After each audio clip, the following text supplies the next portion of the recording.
Okay, Alicia Bisso, I need you to email, Alicia,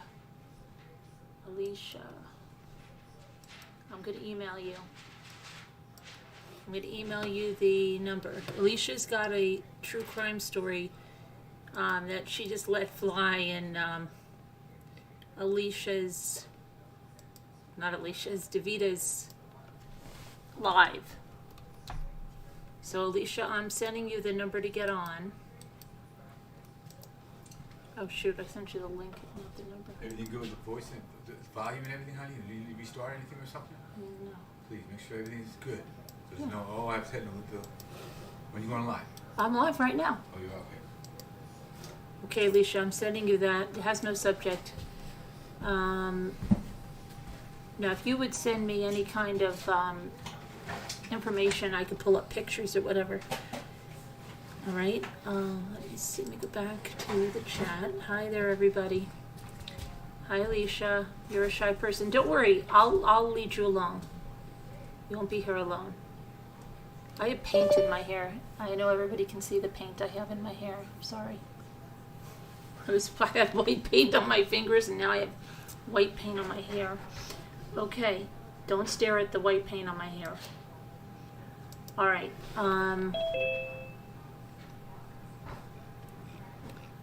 Hi, Barbara. Hi, Muppets. Hi, Aunt She. Hi, Kubi. Hi, Chrisry. Hi, Rebecca. Hi, Debbie L. Hi, Muppets. I got you. Sherry Shirley. Nicole Griffith.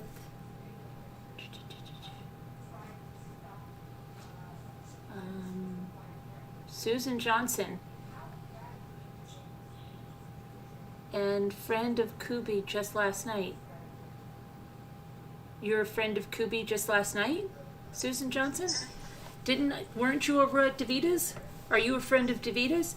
If you're a friend of DeVita's, you're a friend of mine. Hi, Jean Deloach. Are you a friend of DeVita's? Or are you a friend of Steffi's?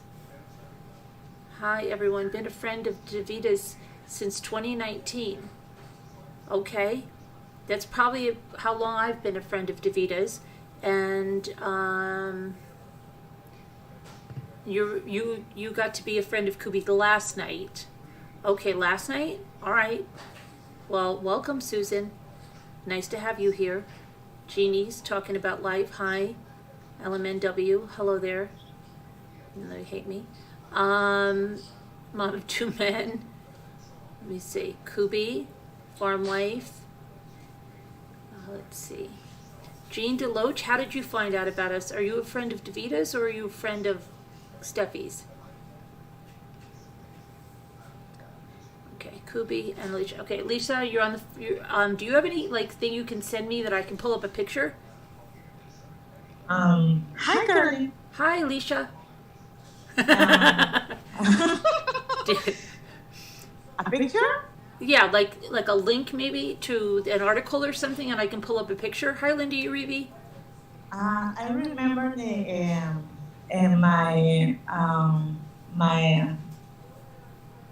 my uncle sent me the link,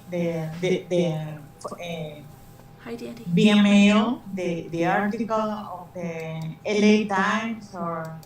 Oh, do you can you But it was in the times of Hotmail, and I didn't. Oh, okay, but it's all right. If you could, do you know their name? Yes. Can you type it to me? Can you email it to me, and I can look it up? I can tell it to you. Yeah, but then you know what's going to happen?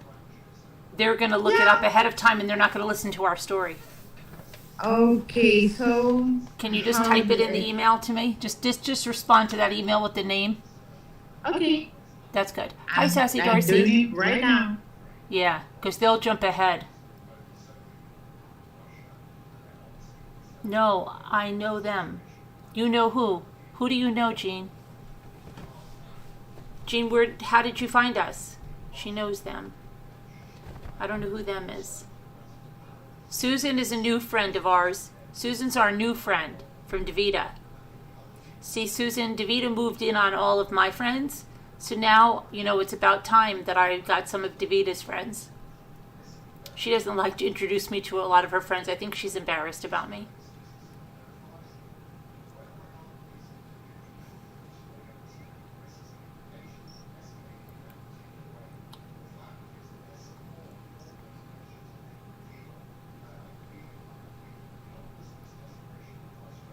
Hi, Debbie DiPolo. Hi.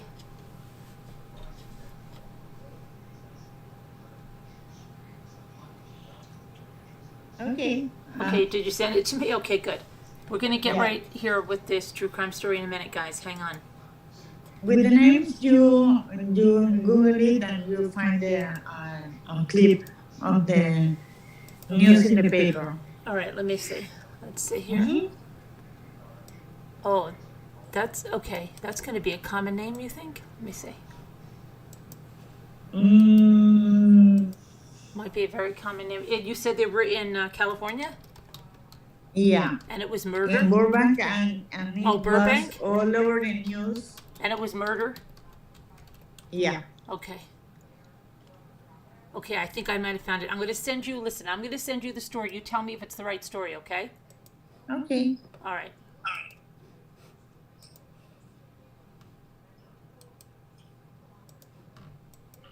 Okay, I just sent it to you. I think it is. It's a really big case. I can find a lot of information about it. How come you Really? never, how come you've kept this from us all this time? No, I tried to tell you once. And you just but blurted it out I- into Vita's. I was speaking about it, and then something happened. I don't remember what happened. We put all our attention. I was on panel. Can I with ask you if me. it's an 11-month-old that was killed? I'm sorry? Was it a baby that was killed?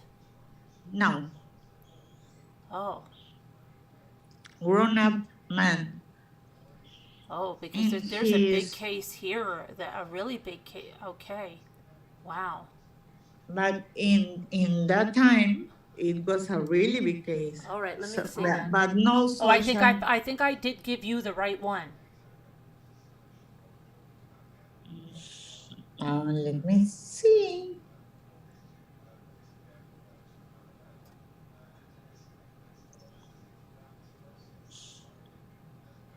You know, there's a lot of murderers with that same name, Alicia. In California, if you would believe it. Yeah. Oh, yes. Is that the right one? Yes. It's. Oh, Ooh, what? yep. Yes? Yeah. Okay, so let's see. Yeah. You want me to go through the information that they have here and then we can ask you questions? Yeah. Okay. Yeah. You can Okay, go and so read. It's no secret. do you know in this? Do you my- know this article is written by a lady whose name is Alicia? No. Did you see that? You're sure that's not you, right? No, it's not me. I didn't know about it. Okay, For and you want to hear years. something even crazier? It was written on March 11th, and it's March 14th now. Okay, but it was written March 11th of 1993. But all the information is accurate. Okay, everything's accurate. So this is a all right, you'll tell us who everything is in a second. A 23-year-old woman has been convicted of first-degree murder for hiring 2 gang members for $100 to kill a Burbank grocery clerk so she could have a romantic relationship with the clerk's wife. So let's try to think about that. A 23-year-old woman. Now, the 23-year-old woman is your aunt's lover? Yeah. Okay. And she was convicted of first-degree murder because she hired 2 gang members for $100 to kill a Minor. Burbank grocery Yeah. clerk so she could have a romantic relationship with the clerk's wife. Wait a second. Your aunt is not the clerk's wife, is she? My aunt is a lesbian. She was having an affair with this woman, Yes. and his husband.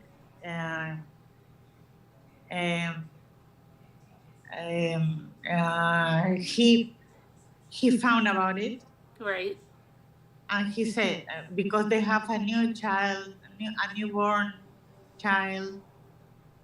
It was her third husband, I think.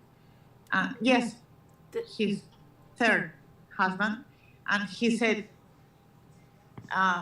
"What's happening?" He confronted her, and she said, "No, I'm not a lesbian." She never came out. Your At this aunt? point. Your aunt? Yes, my mother's sister. Okay, she never came out with it. Okay, so she was Until having an now, affair. until today, until this day. Right. So was this her husband that they were killing? Yes, because the the the younger woman Mm-hmm. The tell 23-year-old. they told these two minor guys, they were 16, I think. The gang members.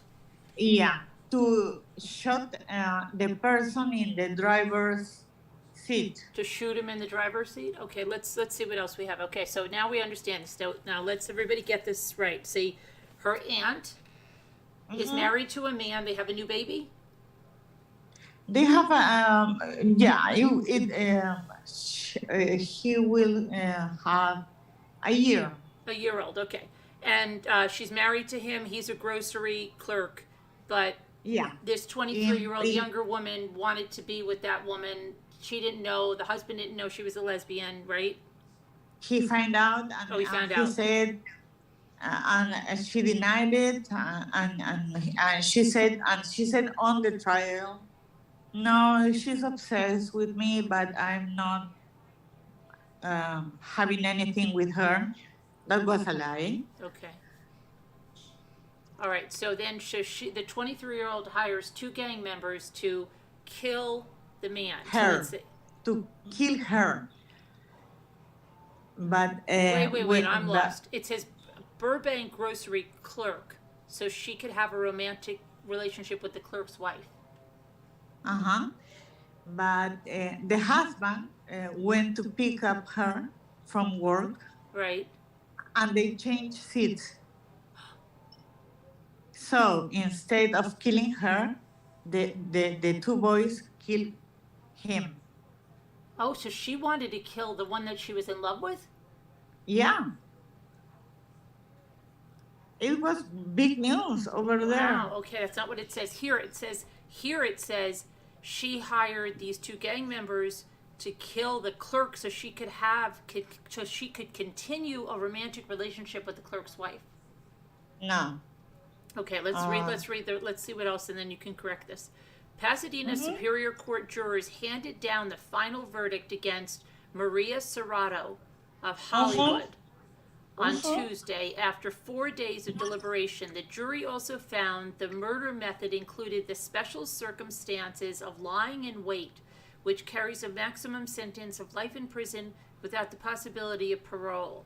We're pleased that we're able to get first-degree murder conviction, says Deputy District Attorney Mark Collier. Serrato was just as guilty as the shooters, as the aider and abettor. Jose Salazar, 37, was shot once in the head on August 22nd, 1990, as he stepped out of his truck in front of his Burbank home. His 42-year-old wife, Cecilia, is that your aunt? Yeah, that's my aunt, Cecilia? Hey, Cecilia. Okay. Who was in the truck with him, was not injured. So she was 42. Okay. Detective David Gabriel said the chain of events that led to the killing began when Jose Salazar told his wife that he wanted her to stay away from Serrato, who had met his wife at the supermarket where they both worked. Jose Salazar was killed about 3 weeks later. Cecilia began to withdraw. So Serrato, that's the younger woman, Marie, decided that the best way to get her lover back was to kill her husband. See, this is what they're saying. Collier and Serrato told police that she and Cecilia Salazar had been lovers, but Cecilia Salazar insisted they were just friends. Yeah. Yeah. Serrato hired two 15-year-old gang members who lived near her sister's house in Los Angeles. Now, is this sister your house? Oh, no, that's her sister's house. Never mind. To shoot Jose Salazar. Police say Maria Serrato drove the young gang members to Salazar's apartment, and as Serrato and the youths discussed their plans, Cecilia Salazar emerged from the building and hopped into the truck to pick up her husband from work. Serrato told the youths to await the Salazar's return and parked around the corner with two other friends. When the Salazars arrived, one of the youths shot the husband with a .32 caliber semi-automatic pistol and the youths ran to Serrato's car and sped away. After the shooting, Serrato paid the teenagers $100.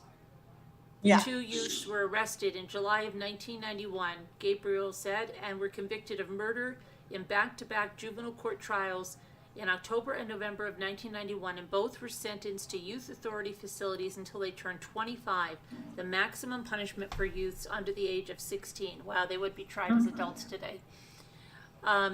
Serrato will be sentenced in Pasadena Superior Court on March 30th. Prosecutors said she could have faced the death penalty, but the district attorney declined to seek that sentence.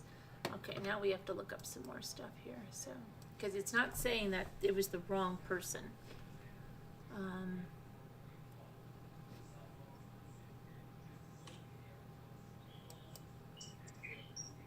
The timing of the facts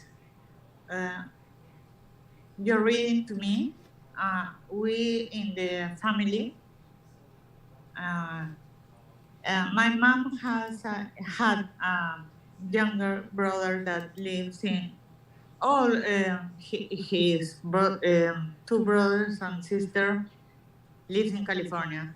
All my mom's family. So this younger, my younger uncle Javier, he died of cancer when he was 41. But he knows everything. He was the one that told me the truth, because it was, we didn't know the truth years, for years. Mm-hmm. Because Cecilia called my mom one day. This was in 1990. Right. I was in my first year of university. Mm-hmm. And my three younger brothers and sisters were at school.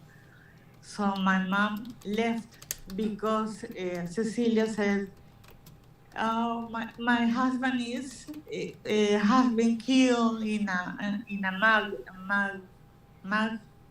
A murder? Yes." And my mom went to California to stay with her and calm her and support her. And she stayed like for 5 months. Mm-hmm.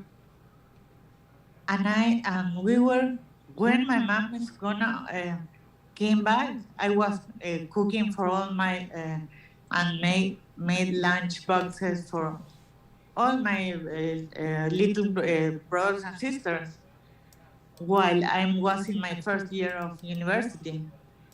And my dad was, and my mom never,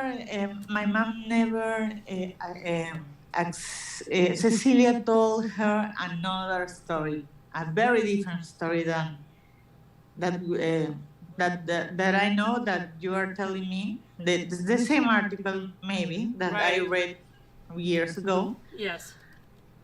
And my this uncle that sadly died from cancer, he and his wife, she's from Alabama.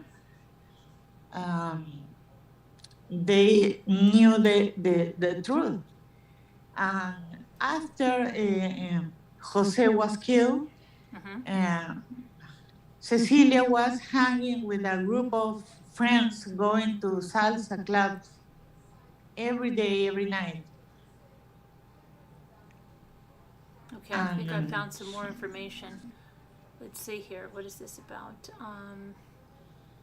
And imagine my shock last year, the first year of the pandemic. I was watching ID Discovery like any other day. Forbidden is the name of the show, I think. And I saw my Aunt Cecilia. Oh yeah?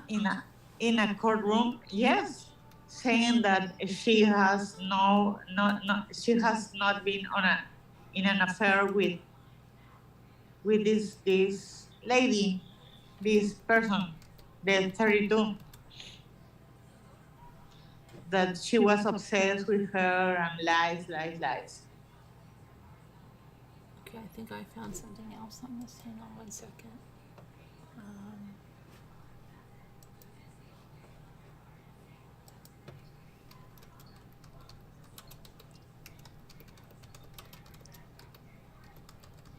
Because my mom is Catholic, and it was her first experience. I don't know how to say it, of homosexuality. Someone telling your sister is homosexual, right. and because she have children from three husbands,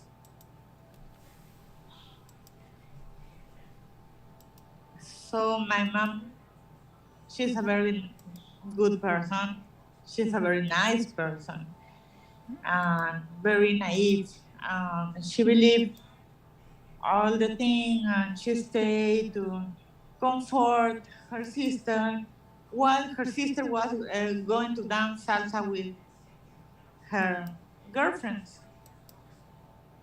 and she stay and take care of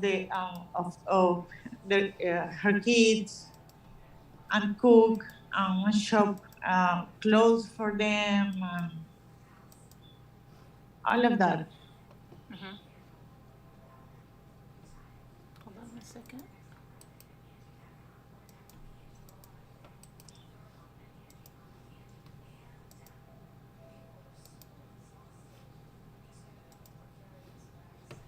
Okay. Alright. So that should make it now. Let me go here.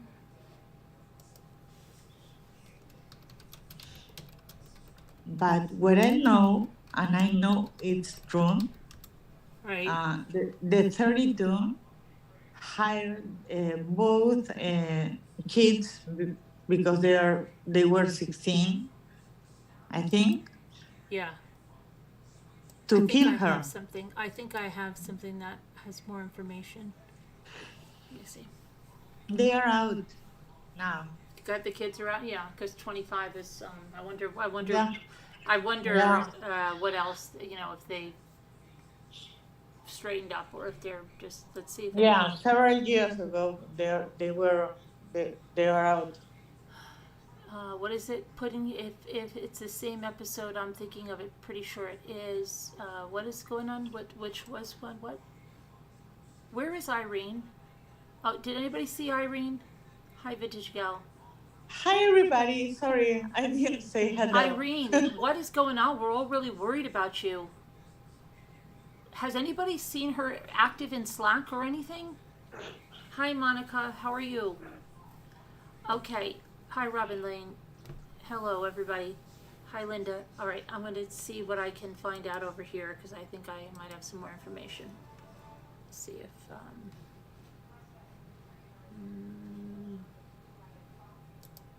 Where did I just see that? And in the show, my cousin, he's my same age. Right. Because my mother and her sister married the same year, Mm-hmm. but she went with a Bolivian guy that she married to California. So he was born over there. All right, so let me see. I'm very close of my cousins, not Cecilia. Um,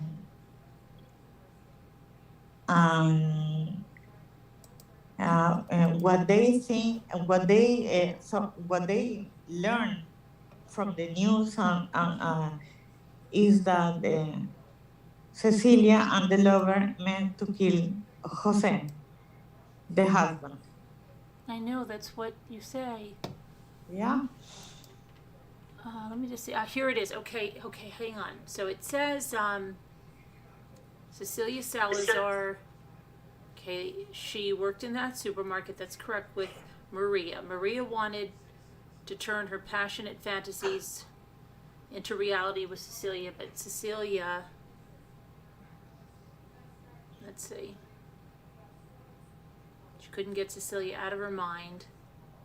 And Maria had long, flowing black hair that was thick and so what I'm reading in this thing here, okay. Cecilia was precisely the opposite.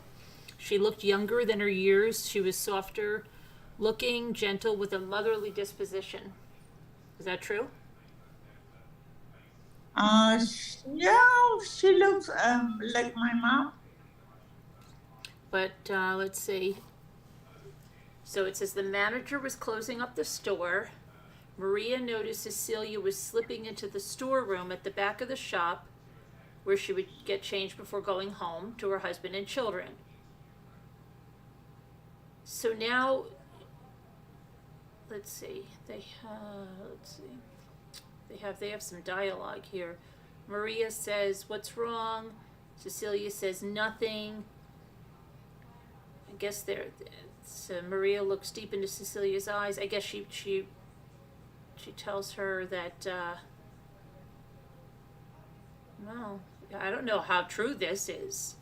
This is saying a lot of other stuff. When Jose found out that Cecilia was in an affair with the younger woman, yeah, they have a fight.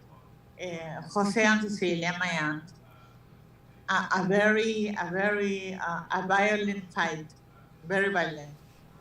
And she said, "No, are you crazy? I'm not a lesbian. He's obsessed with me." And she repeated the same thing in the trial that I see on ID Discovery. That was a lie. They were in a relationship for more than a year.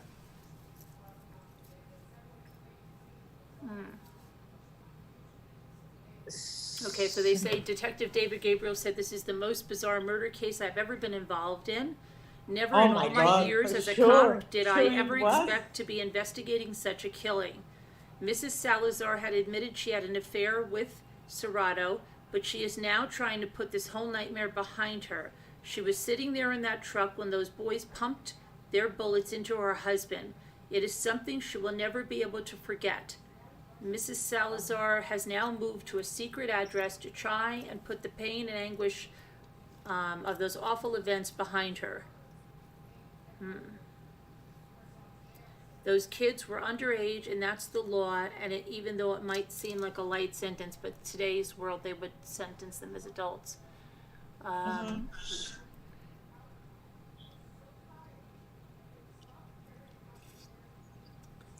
And so is Cecilia still alive today? Yeah. Oh. She came here for 6 months.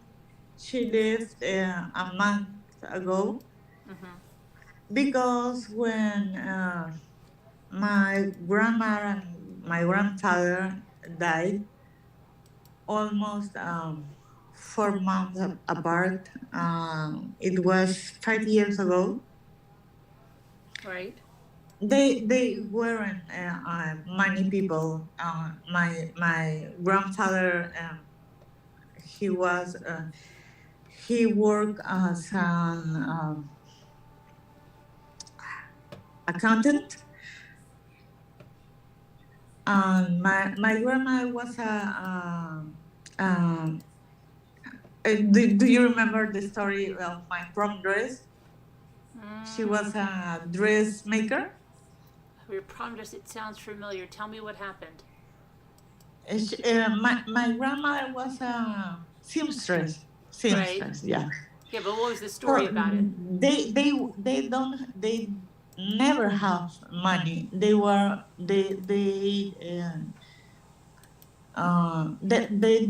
didn't have money. The only money they have when they die was the little house where they lived. Then my mom married my dad, and they made their money by themselves, not by family. Okay. Both. So, Cecilia, when they die, Cecilia usually come come to Peru like once in a year, twice. And the last time she came, she didn't say she was coming, and that was before the pandemic. And my mom received this thing. The lawyers gave it to you.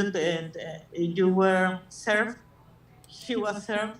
She was suing my mom for uh,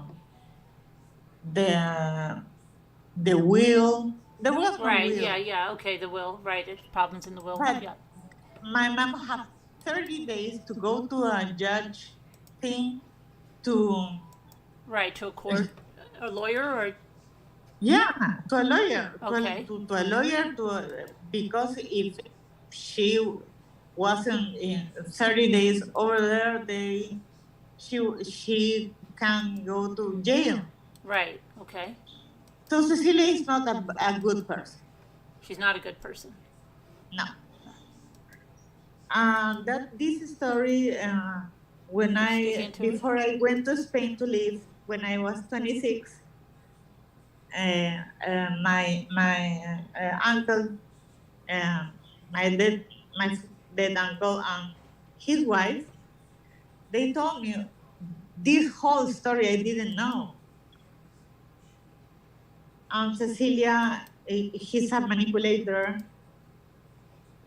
He told everybody, my mom, her parents, my grandma, and my grandfather. Right, Another story. okay. So she's not a good person. So what she said on trial, on oath, was a lie. She and the 32 woman were in an affair. They Right. planned to kill Jose. You think that she planned to kill the husband? Yes. Oh, because the prosecutors, or the investigator that I just read said she definitely wasn't involved. That's what they said. Yeah. That she definitely was not involved. I'm so sure of it. Yeah. Okay, well, we have to say allegedly because it says that she was definitely not involved. Just saying. Just saying. Yeah. You know. Yeah, I know. This is what I know. I know because of my family conversations with the family person that I trust. Right, okay. You have some inside information, okay. Mm-hmm. So, what does your mother think about that? My mom take very many years to first to accept and think that she had a lesbian and homosexual sister, because all this stuff, this Catholic and Okay, she didn't know it. It was a surprise, shocking. because after this, Cecilia married again a man. Oh, she married again? That's what I was going to ask you. She married again? She married again. Okay. She said she married again, but the truth was she rented a room in her house to a guy named Jack. Oh, he came to Peru with her. My dad was he's very like a macho. Yes.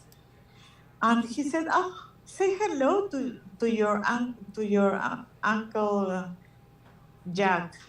Right, Uncle Jack. And I was, oh my God, he was Israeli, Okay. but he was. I'm not mentioning his nationality. It has nothing to do with Right, his you're not manners. Yeah, right, absolutely. But he was very touchy and kissy and flirting. Oh, he was flirting with other women? No, he was flirting with me and my sisters. We all talk about Okay, it. well, yeah, I mean, you and your sister, yeah. You know what I mean. You guys, he was flirting. Her husband, her new husband, was flirting with you guys, Yeah. right? And we don't like it. No, who would like that? Who likes that? I think I feel Their so new uncle. uncomfortable.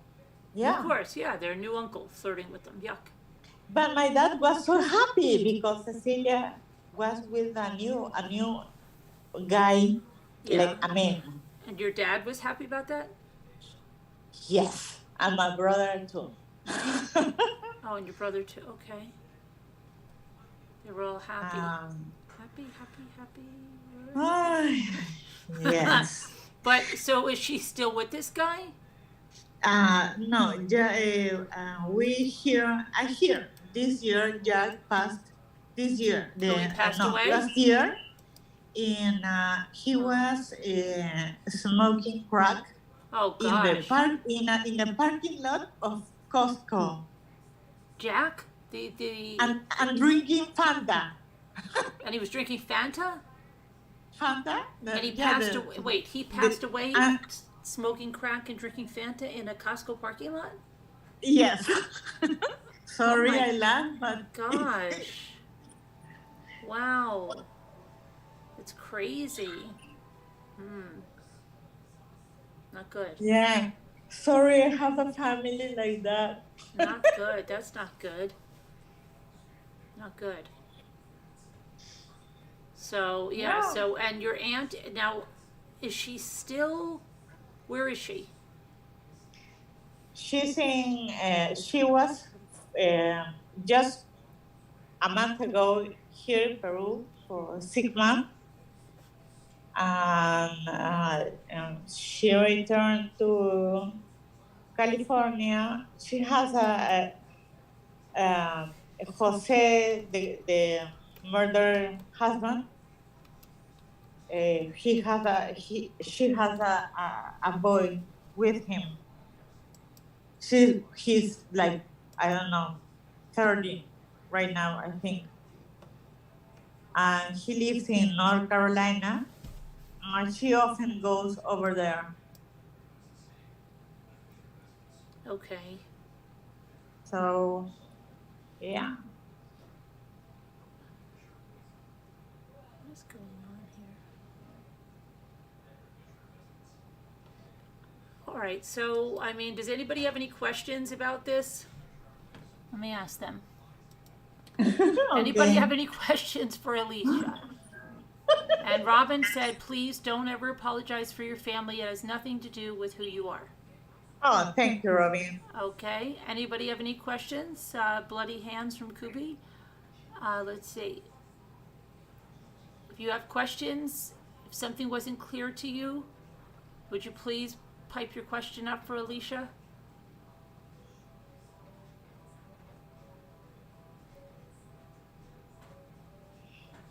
Hello, Karen H. Hello, Jendo. Robin Lane. Davita Lane made it. Robin Lane and Davita Lane are both here. Ren. Oh, thank you, my bad. Deidre. Hi, Deidre.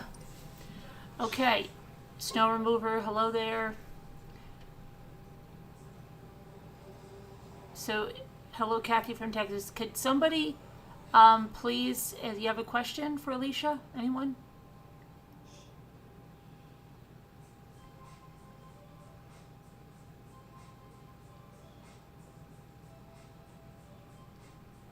Does anybody have a question, Alicia? I wonder if they were listening. We should give them a quiz or something. Nicole said it's wild, Alicia. Yeah, it's really wild. I have a rough time over the years to tell my mom, your sister is gay, your sister is gay, your sister is gay, and my mom. Yes, all the shooters, No. yes, they went to jail, but they were processed as juveniles, so they got out at the age of 25. 10 years. And she's about to come out of prison, right? Well, is she? I think so. In a year.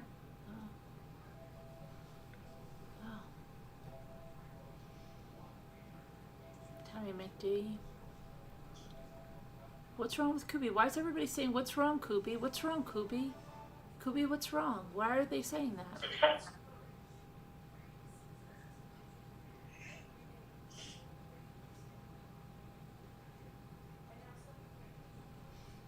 And they did it for $100. Yes. Yeah, it is correct. Yeah. And she paid them in crisp $20 bills. Yes. Yep. I remember that. $100. Not even $100 a piece. $100 No, together. 50-50. 50-50, yeah. YT famous. Wait, what was the name of the aunt? Cecilia Salazar. Yeah. You feel like you just watched something on that? Well, maybe you did. Yeah, maybe. Cecilia Salazar. Alicia, did Maria go to jail? Yes, Susan, yes. So they killed him over an affair? Yes, Deidre, Yeah. yes. Yes. Pudding says, I remember in the episode it said that she led her girlfriend on and told her that the husband was abusive, so she would kill him. She was violent with her when she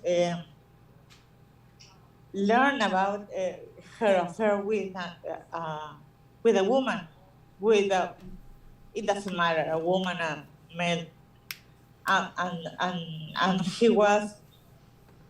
Are you done or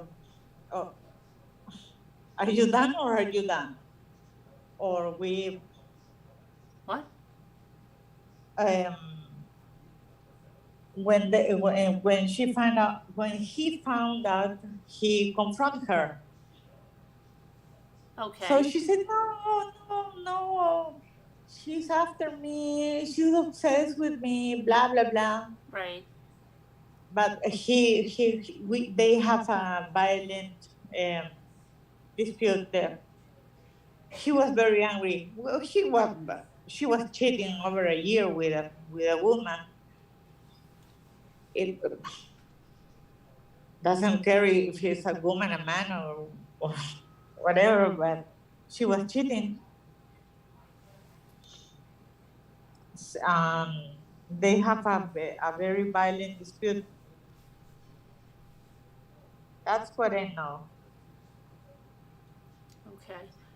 Robin says, I'm just sorry, Alicia. I have awful stories to tell, so please don't feel like you're alone. Oh, thank you. No, I don't, are you upset? Does it bother you? Like, are you really upset by it? No, I was upset when nobody believed the part of the family that know the truth. Because I have a cousin, Cecilia's son. Uh-huh. He's my age. We were born in the same year. Okay. And he was called by the police to go to the station and give his statement. He knew. He was old enough. He knew, and he was in the trial. He was in the ID in the Discovery episode, but he don't talk about this, even with his wife. I see. Mm-hmm.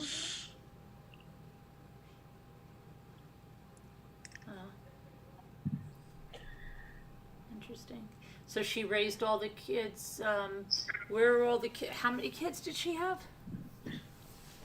She had the two. One has my age. My other cousin is 2 years younger. They are all born in the U.S. They are American, and I get along very well with them. And she has another with Jose, her late husband, the murdered husband. He lived in North Carolina. Okay. Three kids. 3 kids or 2? 3. 3. Okay. 3 kids and grandchild, but my cousin uh, um, she she never didn't want to have children, and we never speak about it. Nobody in the family speak about this. Nobody. Sorry about your eye, Tammy. Yeah. Wow. It's. I think that is what hurts the most. The silence, the not talking about the thing that everybody knows. Yeah. Well, a lot of people don't talk about that really bad stuff, I don't know. They think like, maybe you think like, oh my gosh, somebody's going to think my aunt, would do something like this or plan something like this, and it's like, But I went to LA a bunch of times in these years, and she has different girlfriends. And she says, "My friend, like you and your girlfriend, uh, whatever." well, it could be because, how old is she? She's got to be in her 60s.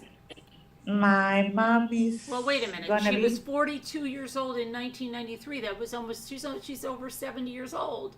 yes, Okay, well, to her, probably that's like something, oh my gosh, right? So she probably won't admit it because you've got to look at her generation.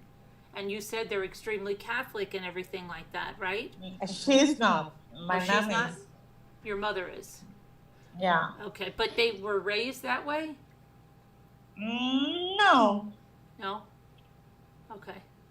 no, she's. I think she's a narcissist and pathological liar and a very manipulator person. Manipulative person, yeah. Yes, Manipulative, sorry. yeah. Yeah, Huh. and she is after my mom because of money, because she thinks she deserves um, money after my grandma and my grandfather passed. Mm-hmm. And my mom give the three. She has three, one sister and two brothers. She sold the house and give them. She divided by three and give them his part, his piece. Right, I gotcha. He even didn't uh, keep some of that money for her. Mm-hmm. And now she said, "I'm so stupid." Yeah, I don't know. I don't know.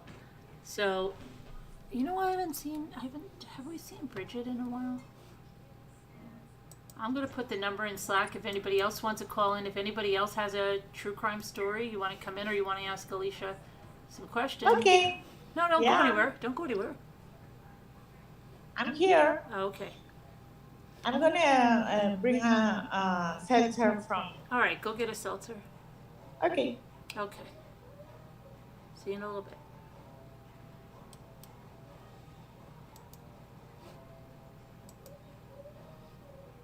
Oh shoot, I put the wrong thing. Put somebody's name in there. The name of the murderer. Sorry. I thought I did copy the invitation. Didn't I? I didn't hit the right thing. Really losing it. Okay. Okay.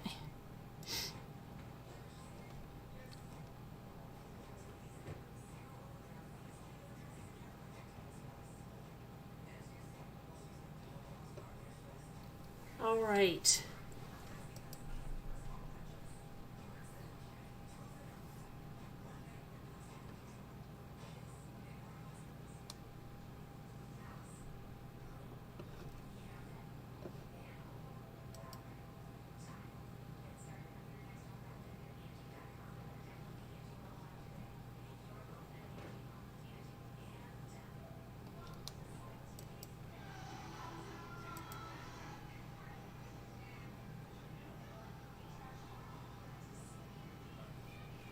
Okay, let's see.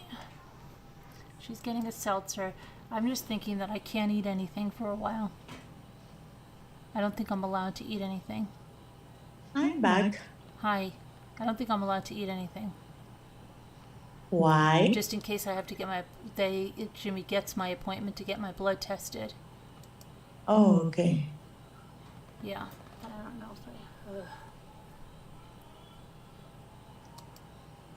I hope that he's able to get it done.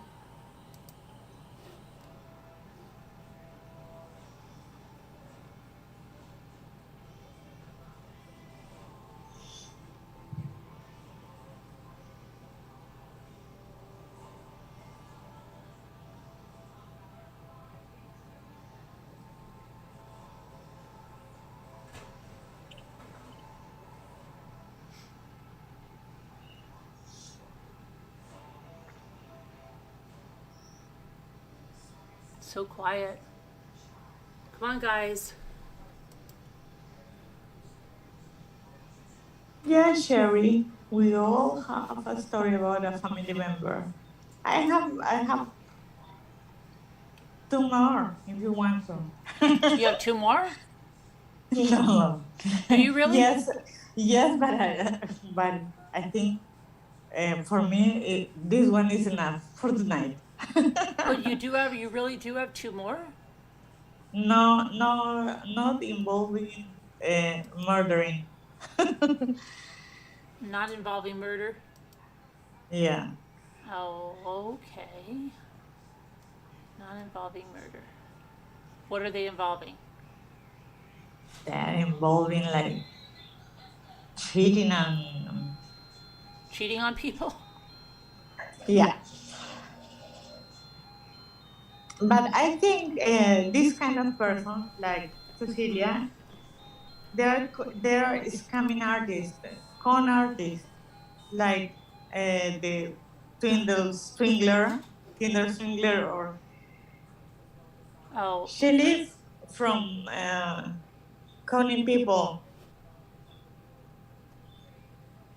it's a Tinder swindler thing? She lived there doing things like that. I don't understand how someone can sue legally her own sister. And Yeah. my mom is those kind of people that are very good. Oh, I very know, but naive. I can't see the you're not going to talk about the Tinder swindler, are you? Because I didn't finish that. Ah, sorry. Are you talking about the Tinder swindler? No, I was referring. She's a con artist. Oh, She okay. lived. As long as you're not going to tell me the end of the Tinder swindler, I'm fine. No. But you know, I think you know Well, how it ends. not so much. I don't know everything about the Tinder swindler yet. Mhm. But Yeah. it's a kind of a lifestyle that is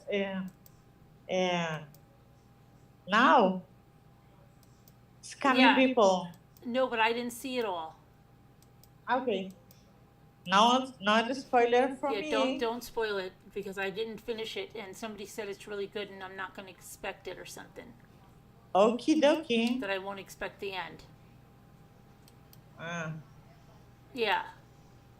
So I just want to watch it. I don't want you to ruin it for me. Please don't ruin it for me. Alicia's Okay. like, oh yeah, Carolyn, I think you could get it. No, just don't ruin it for me. Does anybody else have a story? The number's in Slack. Call up with your story. Yeah. More dysfunctional families stories. More dysfunctional family stories. Yeah, please.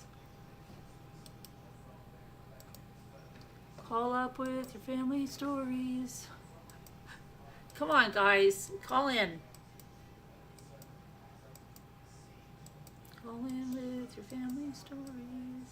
You make me feel lonely You're making with my me feel murder so story, lonely with family your murder family story. stories. Come on, guys. They don't like us, Alicia. I'm sure someone has a family story like that. Come on. You have to. You don't have to say names. Don't say names. It doesn't have to be your cousin. It can be, just make it your neighbors. Just tell it in like it's your neighbors. That would be great. Just say it's your neighbors. Oh, there's Martha. Martha's there, or wasn't she calling? She's probably got a lot of murder stories in her family, don't you think so? I do. I really do. I think she has a lot of stories.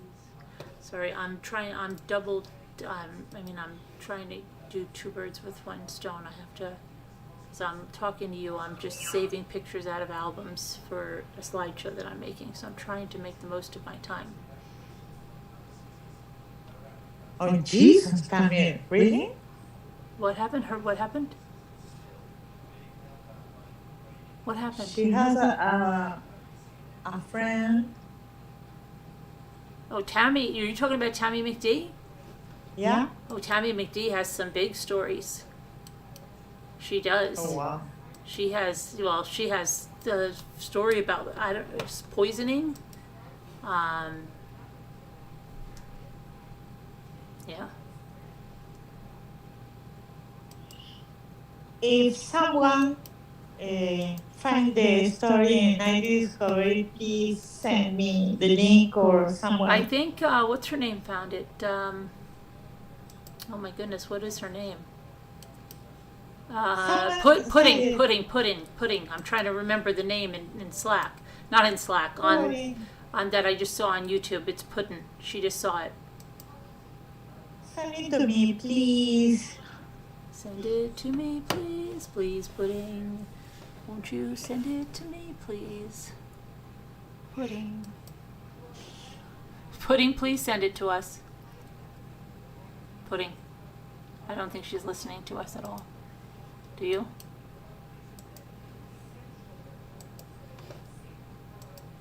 Pudding, are you listening to us? Please, Pudding, please listen to us.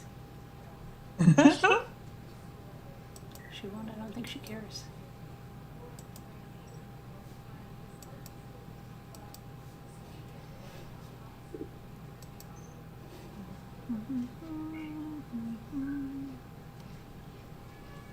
Pudding? I'm sorry if I put anybody down with my story. Oh, sorry. I don't think you did. But no, I really don't. I don't think you put anybody my down. family is like no, it's like It's okay. okay with that. Yeah. Yeah, it's okay. No need to worry about it. No. There's probably a murder story in everybody's family. Somewhere along the line. Yeah. Yeah. Mm. What? There's pudding. She's there? It was on Investigation Discovery. Yes, that's where I watched it, but Yeah. I didn't know how to record it or something.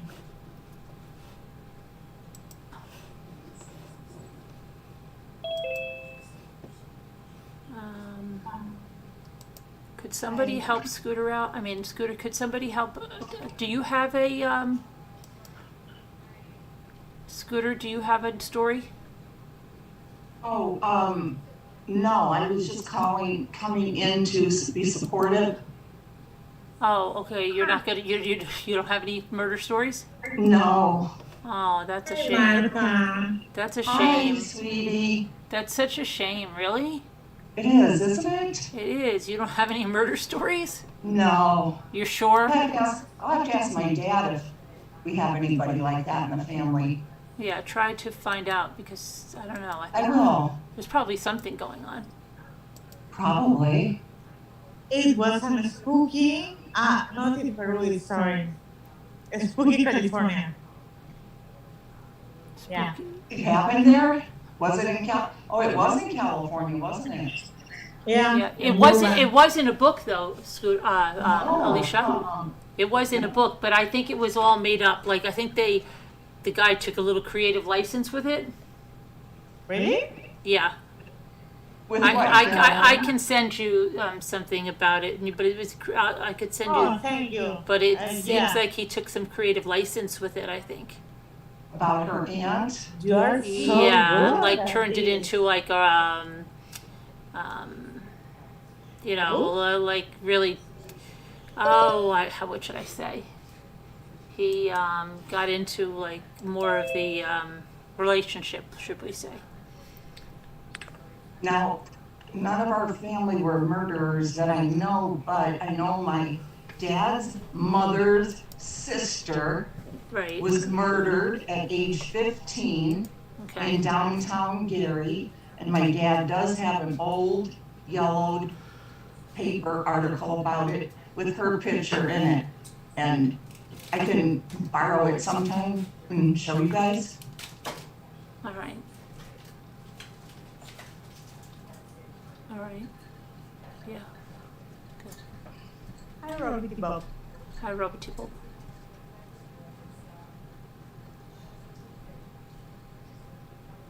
Yeah, you should, Nicole Griffith. That'd be interesting. What does she have? A murder story? Yeah, her roommate. Oh, that murder story, right? She started telling us Yes. about that, didn't she? Yes, Yeah. yes. You started He telling was us. the only one that survived. Mm-hmm. You should tell us the rest of the story.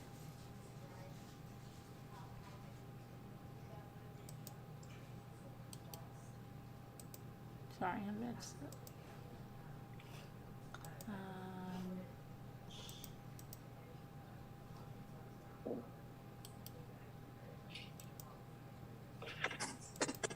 And for the record, my mom gave to Cecilia out of What did his she? What did she do? heart. She gave to Cecilia when she sold that little house Right. $30,000. Oh, really? Yeah. Huh. Crazy. And she wants more. She wants more? Yeah. That's why she has been hanging out over here in Peru. Oh, she's over there in Peru? Last month, she left a month, but she's been here like 6 months. Okay.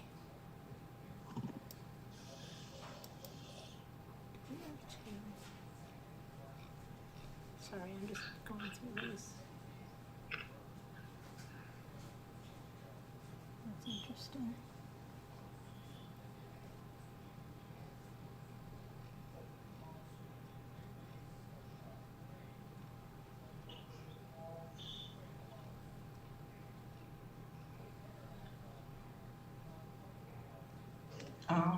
What? Oh, I was just seeing if anybody had some questions for Alicia. Oh, did anybody have any questions for Alicia? They don't have any questions about Alicia. I asked them. Yeah, I was just looking to see. You never know. I know. I just wish someone else would come on and talk about something. They don't want to. They don't care. You guys. Yeah, everybody wants to know why are you hiding, Martha? Oh, she's hiding her head. Partly on here. Trying to find this thing. I'm just being silly.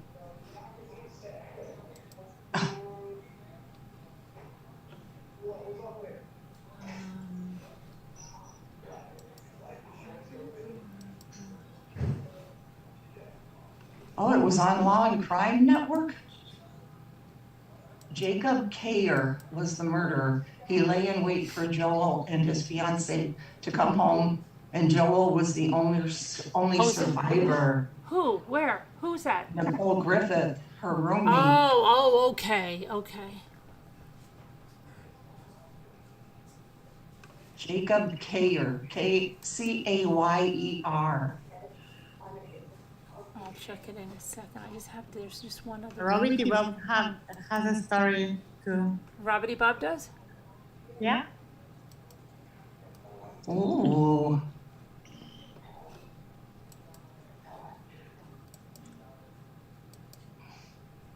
Robbity Bob, sweetie. My great-grandfather apparently murdered a man who badmouthed one of his daughters, whether true or not. Question. That's Robbity Bob. Oh, shoot. Really? And Robin Lane says it does hurt to be ignored. Why is Robin Lane ignored? I don't know. Who's ignoring everybody? I What is don't going know. on? There's a whole thing going on, Carolyn. I'll tell you about it later. Oh, okay. Am I in trouble then, Patty? Is it my fault? Yes, it's all your fault. Oh, gosh. No, Okay. no. I didn't say hello to each one because I was a little nervous about telling the story. I can't believe you're nervous, Alicia. You've been here so long. Right. I I can know. always tell my grandfather's story. Oh, yeah, you could tell that again. Mm-hmm. There's probably people that haven't heard it. Oh, okay. This story starts back when my mom was a little girl. And I'm going to make it a little bit long, so pay attention. Okay. My grandfather was abusive to his family as they were growing up. He actually, at one point, when my mom was a little girl, he took her out over a bridge. And he said he was going to drop her because they couldn't afford to feed all the kids anymore. They had too many. There were 5 kids. And my mom actually believed that he was going to drop her off that bridge. And for the rest of her life, she was scared of swimming. She never learned how to swim. She was scared of water because of him. He used to beat my grandmother until my grandmother picked up a frying pan one day and said she was going to knock him in the head with it, bash his head in when he was asleep if he didn't stop that. And he did stop that at that point. And they had one of my uncles and two of my uncles and my grandfather, they went on a hunting and fishing trip one weekend. And my uncle E was going over a fence and the gun went off and shot him in the abdomen.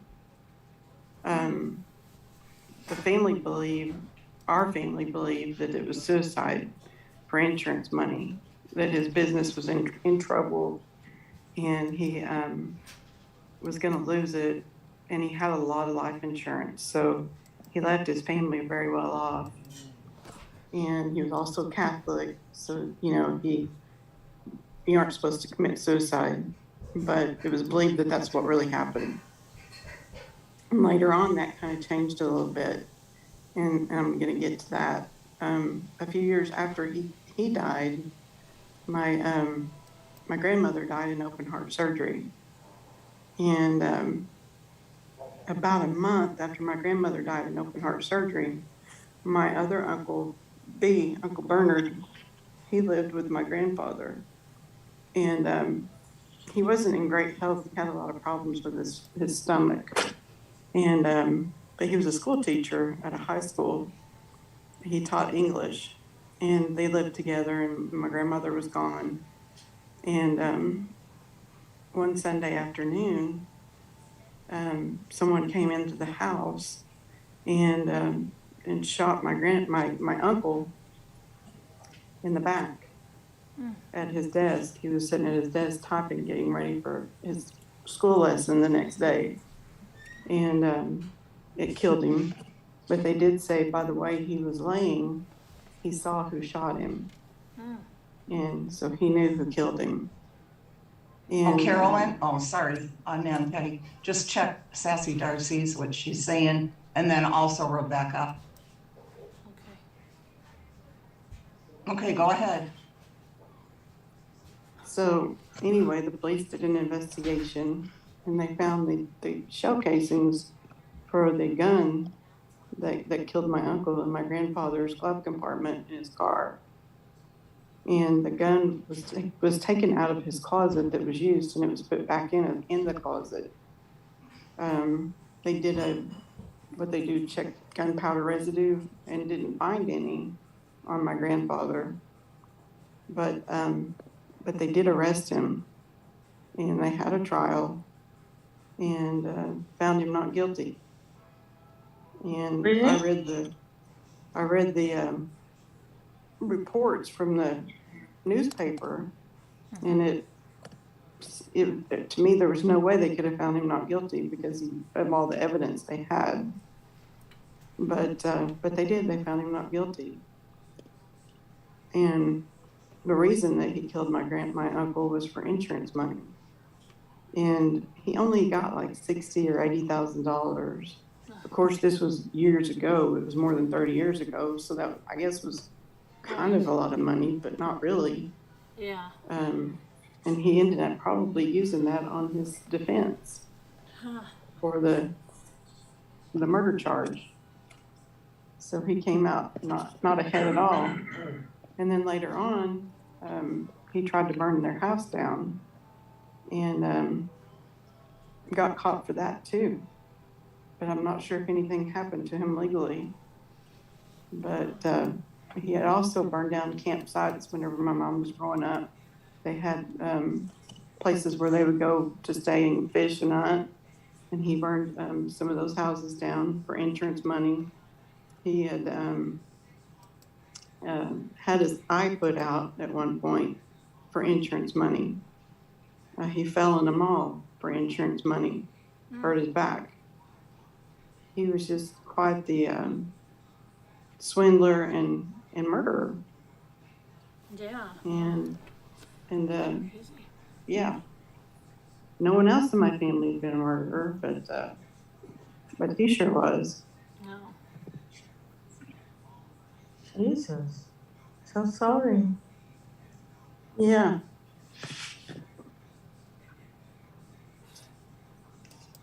Yeah, there's some people in chat saying that they have stories. I don't know why they won't come up and tell them. Yeah, I know. Why won't you come up and tell your stories?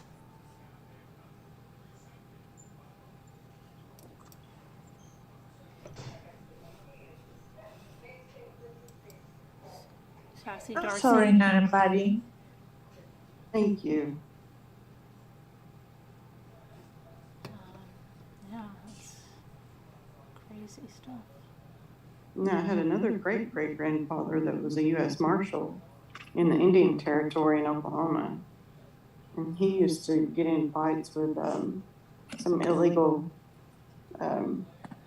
gangs in Oklahoma, some bank robbers. And he had his eye put out with a bullet that ricocheted and got him in the eye. So he had a glass eye, but the people that he transported never knew whether he was awake or asleep because he always slept with his eyes open.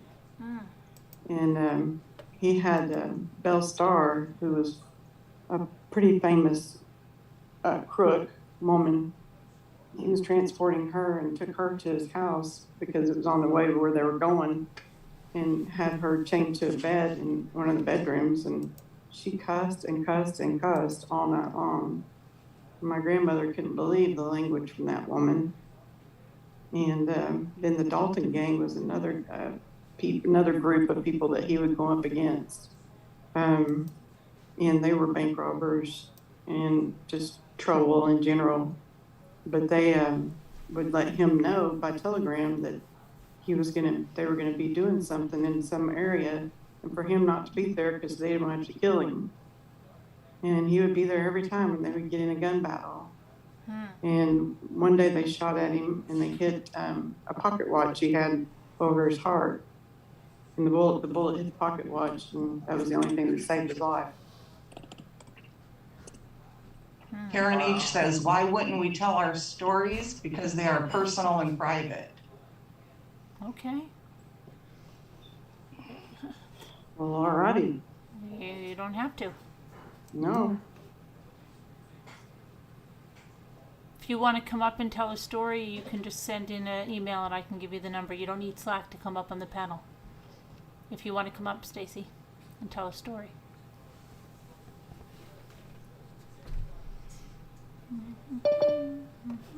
Rebecca's coming up.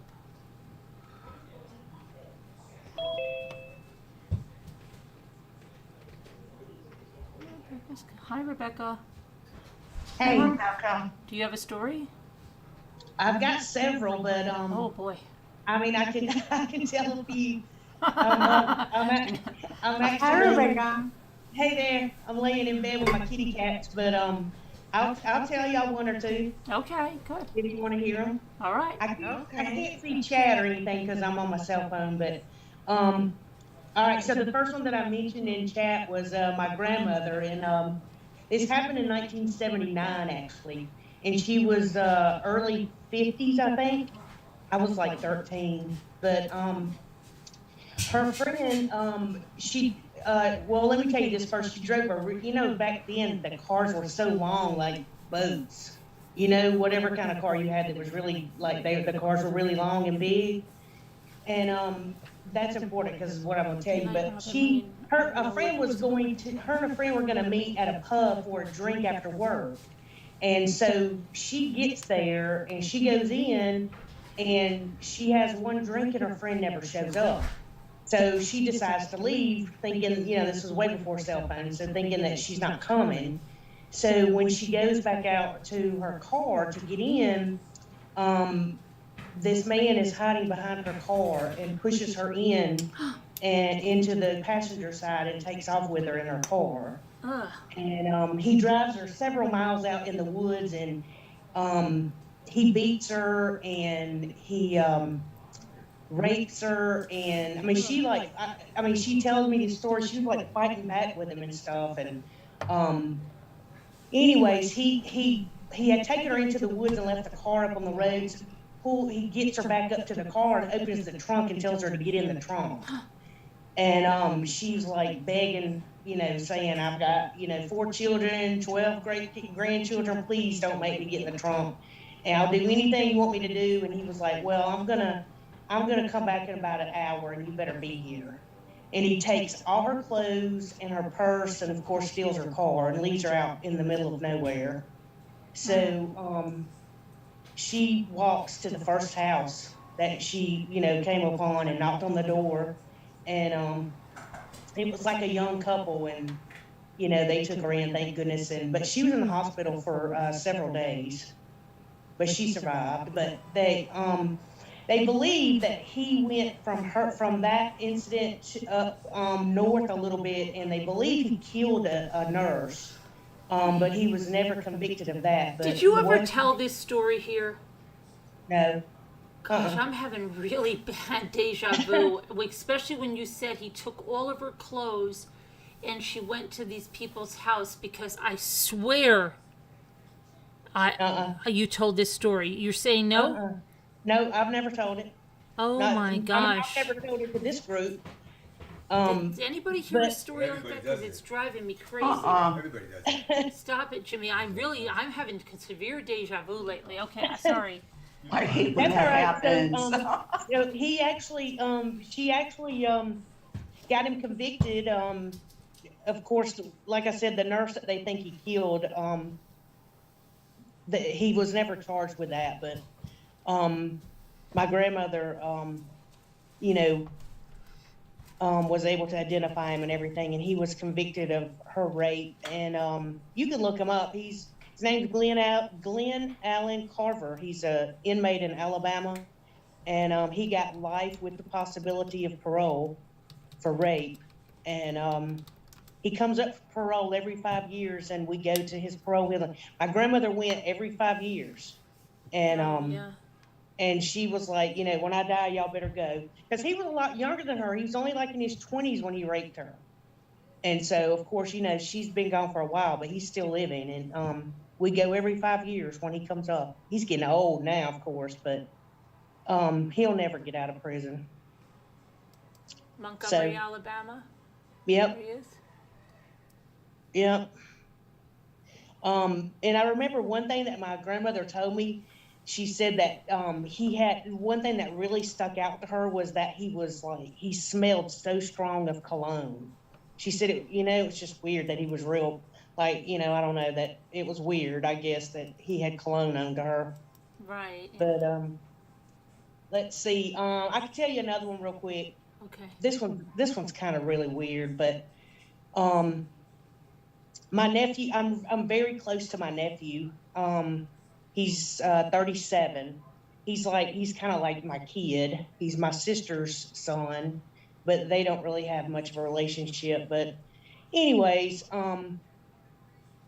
his father was murdered by his father. So his father was murdered by his grandfather when he was only 6 weeks old. And I'll just tell you that story real quick because it was crazy. But his father had come home. His father was a painter, and he had come home after work, and they lived on the river, and they had like fishing lines out in the river where they would catch fish, Right, yeah. And when he got home, his dad was asking him had he moved some fishing lines, and he told him he hadn't, had he had been at work, and they got into a big argument over it. And his dad told him that he was going to, Mitch was my nephew's dad. He got mad and threw his plate up against the wall, his dinner plate. And so his dad told him he was going to kill him. So knowing that he was crazy, he, started walking out. And what was weird was my sister had been very, very sick after she gave birth. And my nephew had been very sick. He was in neonatal. So they were actually staying at my mother's house. Okay. And I was there. And so he had my sister's car, though. And he went to the trunk of the car, and they only think that maybe to get a tire tool or something. There was no other weapons in the trunk, but his father comes out the door with a shotgun and just blows holes all in my sister's car. And so he took off running, and they lived in, like I said, on the river in the woods, and he took off running in the woods, and his brother's daughter was there. She was only like 10 years old. And he waited, he went and hid behind the well house, and he waited for a while, and she came out to tell him that he was out looking for him and was going to kill him. And so he told her, he said, don't worry about me, I'll be fine, and told her to go back in. And so he thought he waited long enough for his dad to go back in the house, and he started walking down the dirt road, and his dad came out and shot him in the back and killed him. Oh. Yeah. Over a stupid, something to do with fishing. But he was never convicted. This is the crazy thing about that story. He was never convicted of that killing. And this is what you get for living in a little small podunk town. I mean, I don't know how you can say it was self-defense and y'all were in an argument when you shot him in the back, Oh, But well, maybe he said he turned and ran. Yeah, he was never convicted of that. And then about, I don't know, a couple years later, the niece that was there, her father, which was his other son, he got into an argument with him and killed him too. And never served a day in prison. Killed both of his sons. Wow. Crazy. Yeah. So anyways, I'll let somebody else come up and tell some more things. Jesus. Oh my gosh. I have even more, but I'll have let even somebody more. else turn. I'll go back and chat. Okay, well, thanks for coming up. Wow. All right, you guys have a good night. Okay. Thanks, Rebecca. You too, All right. Rebecca. Thanks. All right, thanks. Bye-bye. All right. Bye. Hi, New England Thrifter. How are you? Who wants to go next? New England Thrifter? Do you have a story in your past? Anyone?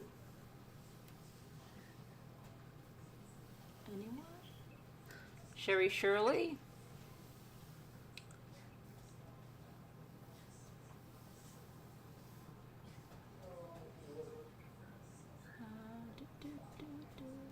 Everyone call in with your jaywalking stories now. Yeah.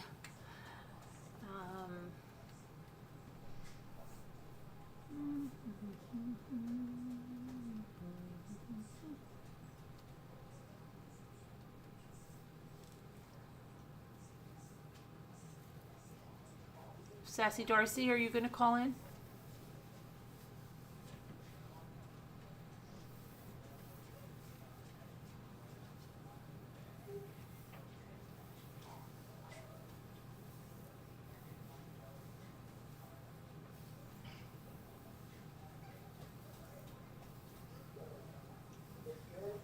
Oh, did you email me? Oh, just put an exclamation point email. I think Stacy Lynn has a murder story. Cool. Just put an here, look, watch. Nightbot will give you the email, watch. Martha is so excited. No, I said, oh, cool. Cool? You know, Go now on. that I There know will that be- I can't eat something, I'm so hungry. Go ahead and eat. Turn Can off I your explain camera. Meat Mittens to Nicole? Okay, there was a Valerie Bertinelli movie, and it was based on a true story about this woman. She has schizophrenia or something, and she got married, and her husband was starting to see like really strange behavior. Like in the middle of the night, she was vacuuming like crazy, and he'd be like, "What are you doing?" And she said, "Oh, your parents are coming next week. I'm getting ready. Your parents are coming." And he's like, "What the freak are you doing? It's like 3 a.m. Get to bed." And then she would go out and she would just do crazy things. Like she bought all of this meat, and they only had a tiny little they just had a fridge that just had that little freezer on top. And she bought all this meat, and she put on mittens while she was unpacking this bloody meat. And then she would, she was like stacking in, so we said she had these meat mittens on, and she would only touch the meat with these mittens, and it was gross because the mittens, there was a whole story about this lady, and it was like, ugh. Look it up, Valerie Bertinelli movie with meat mittens. And then she I ended up remember you telling she us tried that. to kill somebody, or she worked in a daycare, and did she try to, let me see if I can find out what the story was on that one.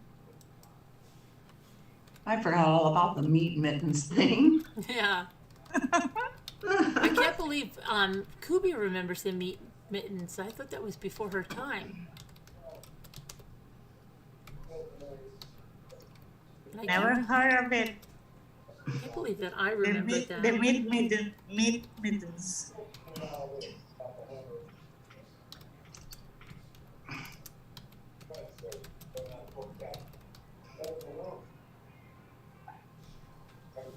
Oh, Jesus, really, Kubi? Murder of Innocence, was that it? Let me see. Yes, it was. I believe it was Murder of Innocence.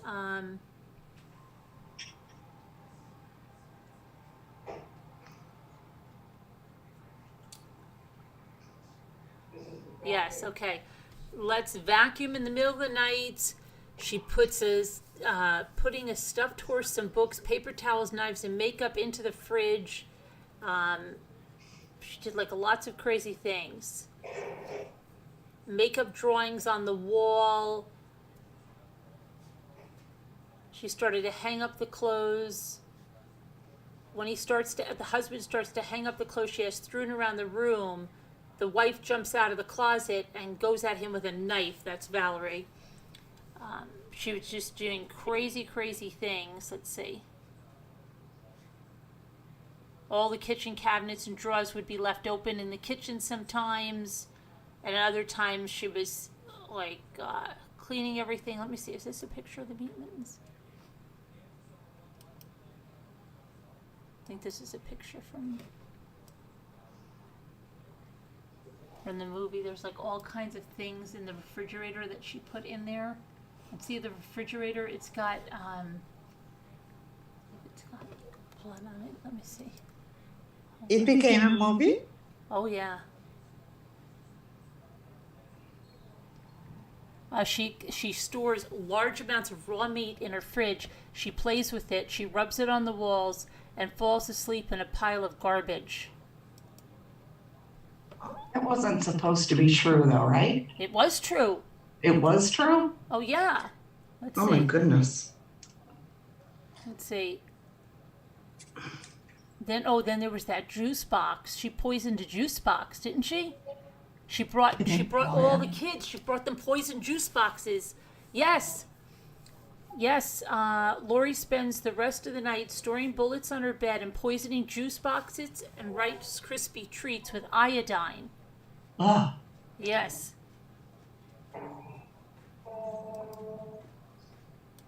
Yeah, she was really. This is her in the movie. What is that noise?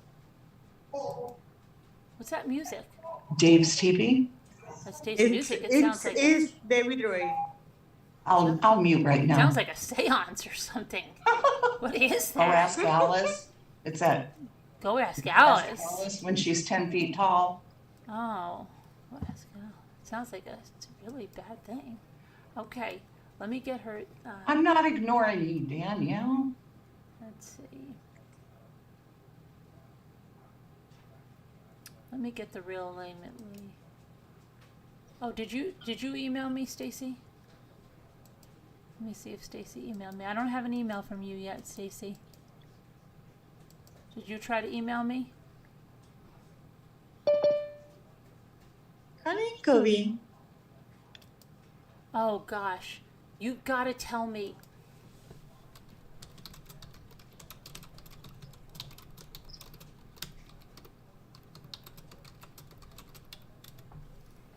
Okay, hang on. Somebody's here.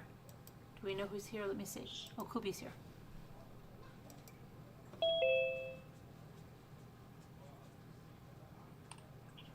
Hi, QB. Kubi, what? Hi, Gibby. Kubi, what auction? What were you bidding on? I bid on a frog ring and I bid on a necklace. One of them's from Arizona and one's from New York. Because you have a I don't- big auction in your area. Do you know where that is? Oh no, point me the direction because I just click on the calendar that says the date where they're active and then I start thumbing through. The only annoying thing is they have all the lots up that are already closed, so you're kind of weeding through a lot sometimes. because you're looking for right now. But listen, you better just check the shipping because some of them are like nutty. Oh no, Just really? check, no, but some of them are fine. But just make sure before you bid, because like some places have like handling fees and stuff, like really high ones. Oh, okay, thanks. But they don't all. They don't all. Yeah, I'm still learning that whole rhyme and rhythm. Okay, you want to come Oh, up and the share your funny story? thing is I've been dying to tell Nicole the reason why the meat mittens that she posts make me laugh so much every time because literally, Nicole, the very first time I think I ever called in, Right. I was so nervous. I think I couldn't even breathe. And it was share your true crime or something like that night. And I explained the story of how when I grew up, my best friend that recently moved to town, her babysitter was a psycho. And she was telling us how she was taking the kitchen knives and butchering up the leather sofas. And I'm like, well, did you tell your mom? Her parents had recently gotten divorced and all this stuff. So there's a lot of turmoil going on already. And I'm like, you know, did she believe you? And we would go back and forth. And she's like, yeah, but it's just my little brother and I, and this lady's crazy. I'm like, well, keep telling your mom the lady's nuts because they use their old babysitter from the next town over. So sure enough, it ended up being this Lori Dan lady who, while we were in school, they lied to us and said there was blonde fertilizer around the school. So we all had to stay in school because she was rampant going around on a shooting spree, and she went in. Wait, And, is this the Lori person? So I'm telling Carolyn, this is the funniest part. So I'm telling the story to you, Carolyn, and you're like, meat mittens, that's meat mittens. I'm like, okay, yeah. And I didn't know what you meant by meat mittens, but I'm like, all right, sure. And you're like, you knew meat mittens? And Did I really? See, this scares the crap out of me, Kubi, because how come I don't know. remember? This scares me that I don't remember this stuff anymore. And then I go, I guess so. Like, I didn't know she had this iconic name of meat mittens. So I was like, yeah. And then, but then I was thinking about the movie because the movie explains the meat mittens so well because she's wearing mittens and handling raw meat that she stores. Did like you tell me that? naturally around the house. You told me that though, right? But I didn't get that part at that time. I think I was figuring it out as we were conversing, and I was like, sure. And then because I was so nervous, and then in hindsight, I was like, oh no, I know what she means by the meat mittens part. like Oh, shortly yeah. after, like a day or two, and it was so funny. Oh my gosh.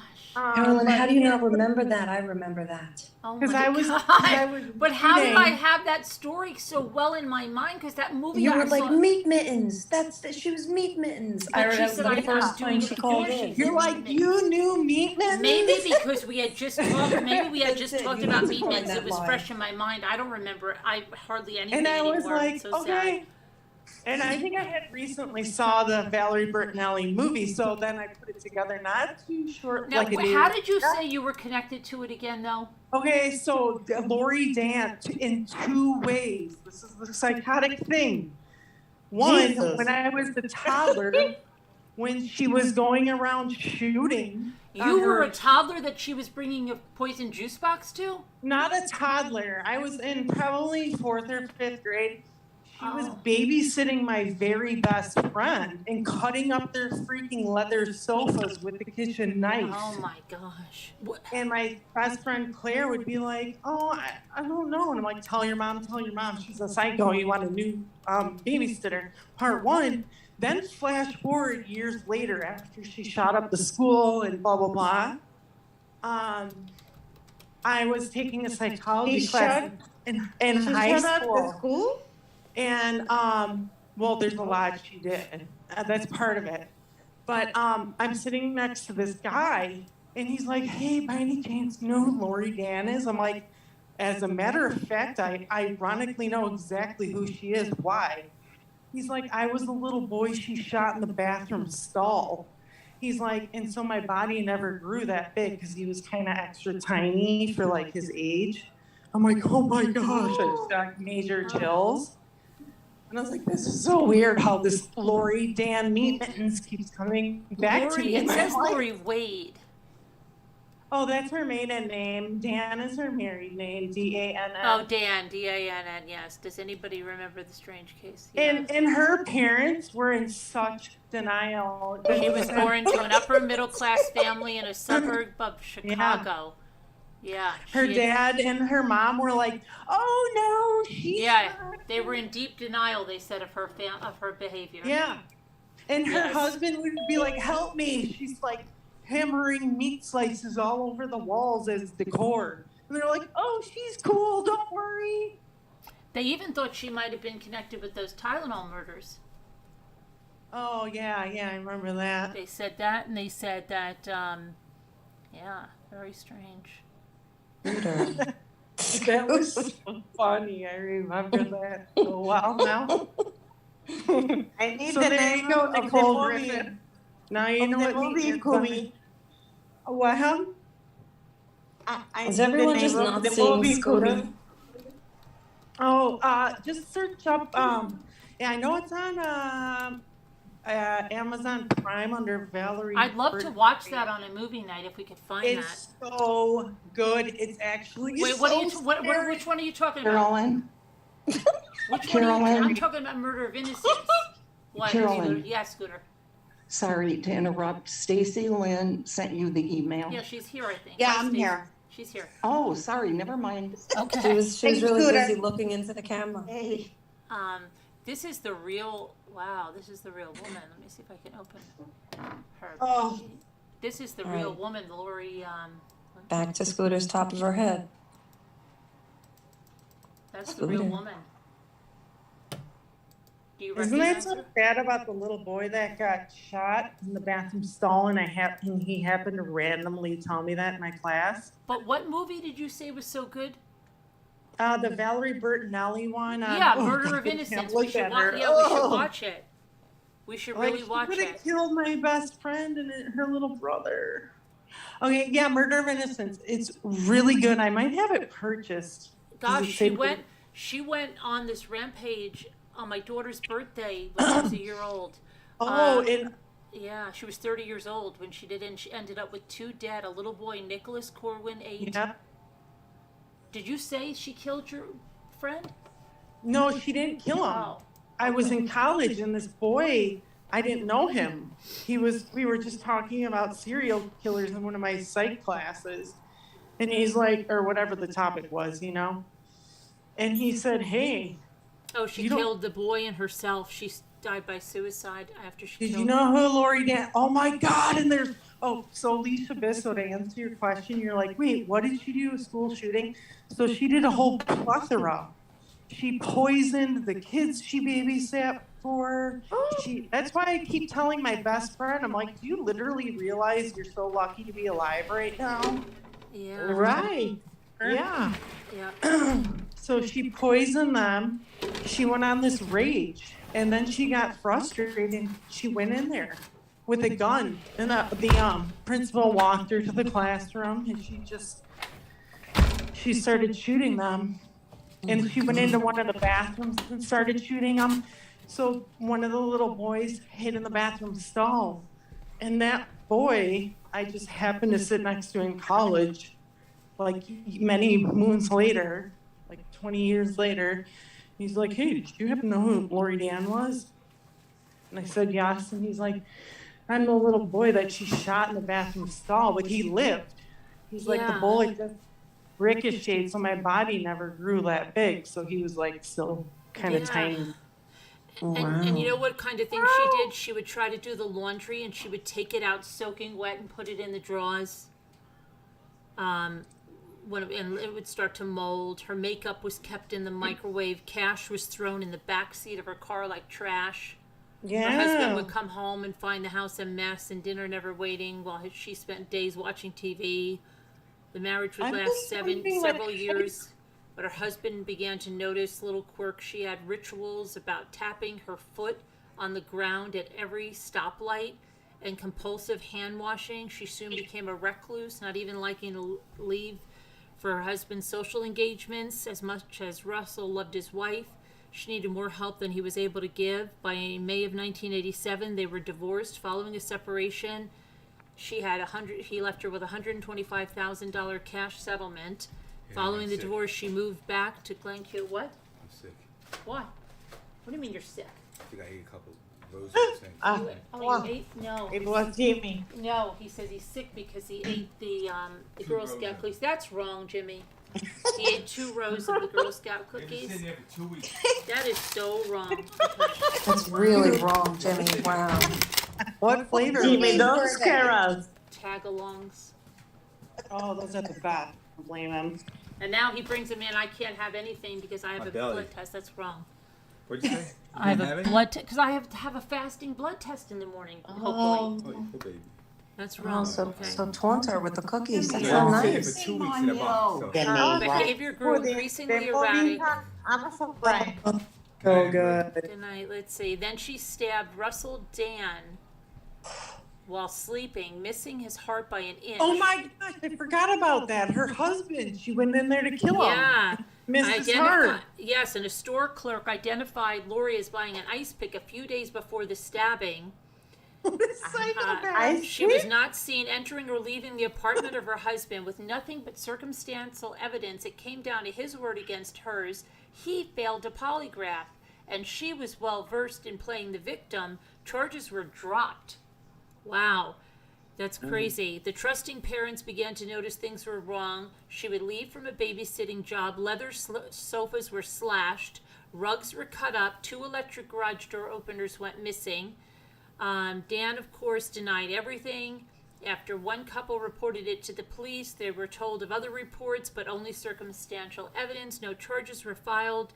In the summer of 1987, Lori decided to have another fresh start. Her father sublet a dorm room on a western campus after complaints of leaving raw meat in sofa cushions to rot and stuffing students' boxes with garbage. The university reached her father. He persuaded her to return home.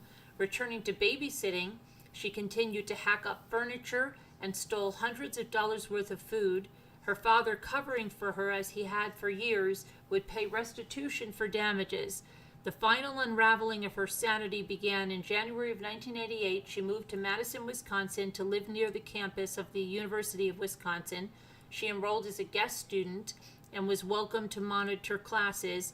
She rarely left the dorm, and she became known as the elevator lady, where she would ride up and down in the elevator for all hours of the night, randomly pressing buttons. Well, She began to leave raw meat in the cushions of the TV room. She was regarded strangely by her peers for wearing gloves constantly and never touching metal. She would appear naked in the hallways and turned her dorm room into a public health hazard. Garbage and rotting food were strewn everywhere. In March, she would be arrested for shoplifting. She was released on a $200 bond. She was accepted into a first offenders program to avoid jail time, and later that month, one of the dorm rooms in her building was set ablaze. She was suspected, but there was no proof. In April, she began making death threats to Tucson, Arizona officials who contacted the FBI. The FBI then contacted the Illinois authorities, and on May 13th, the FBI notified Madison police that she might own a gun. She did. In actuality, she owned 3 guns, pistols that she obtained legally. Police tried to confiscate the weapons, but her father refused to hand them over, claiming that his daughter needed them for protection against her ex-husband. May 14th marked the end of the semester. A fellow student found his clothes slashed and his books destroyed. Lori was implicated. Later that night, she was found by a resident advisor in the garbage room, asleep in a garbage pile, naked in the fetal position. She was sweating profusely and covered with a garbage bag.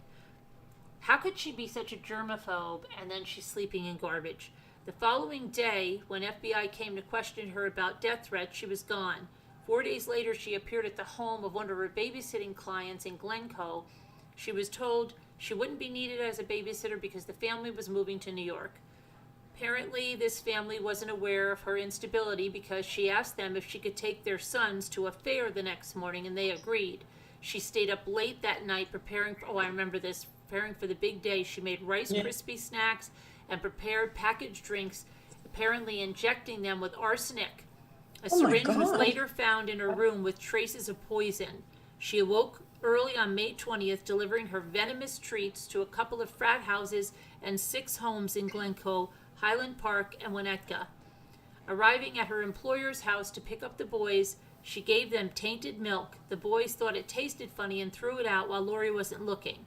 After picking up the boys, Dan went on to a school and daycare where her ex-sister-in-law had children enrolled, setting a fire at Ravenna School with gas in a plastic bag, then to the daycare center with a can of gasoline, where she was chased off by a daycare worker.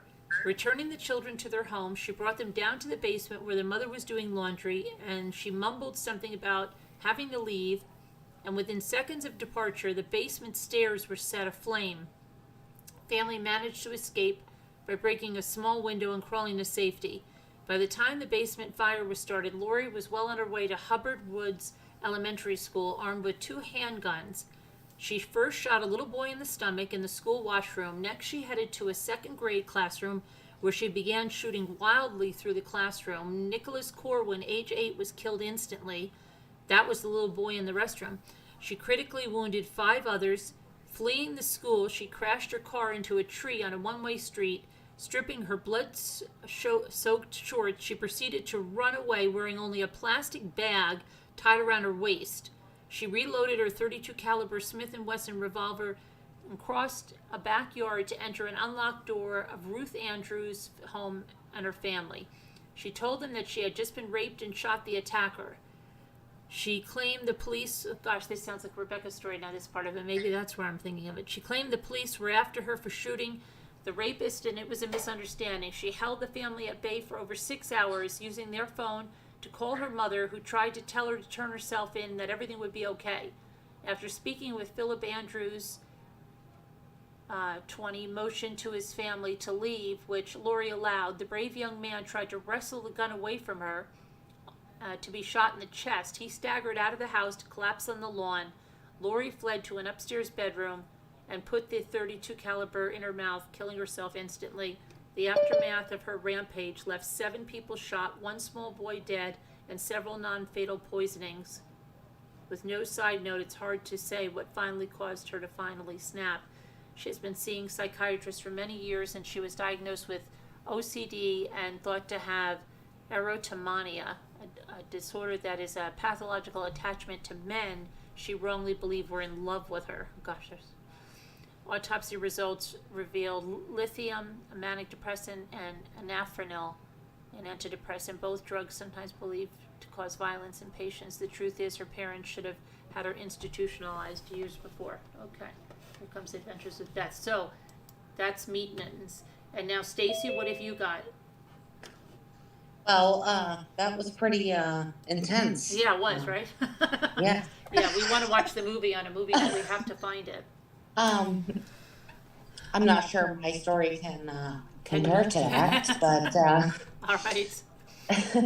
I have two stories. One personal that I will save for the end, but the other, I was in 10th grade, and a 9th grade student was murdered by a neighborhood friend, 15 years old, shot. The mother, wife, also shot, and dog shot and killed. And years later, I ended up working with the husband of the surviving people that were killed. To hear his story was just unbelievable, that he has to still go to court every time. Michael Bernier was his name, that shot and killed the son, wife, and dog. Was sentenced to 60 years in jail, and then the Connecticut state wants to give him half time served. So whenever he's up for parole, this poor man has to go in and face and confront, and he never admitted why he did that. This boy was his friend. To do that, I just can't. Yeah. Wow. It was unbelievable. And the shooter was 15? Yes. Wow. He was a neighbor, and he shot and killed his. They were supposed to go to school that morning, and somehow shot and killed the boy, the mother, and the dog, and then was caught. He stole their car, evidently, and was pulled over driving a car at 15. Oh. Crazy. Yes. Yeah.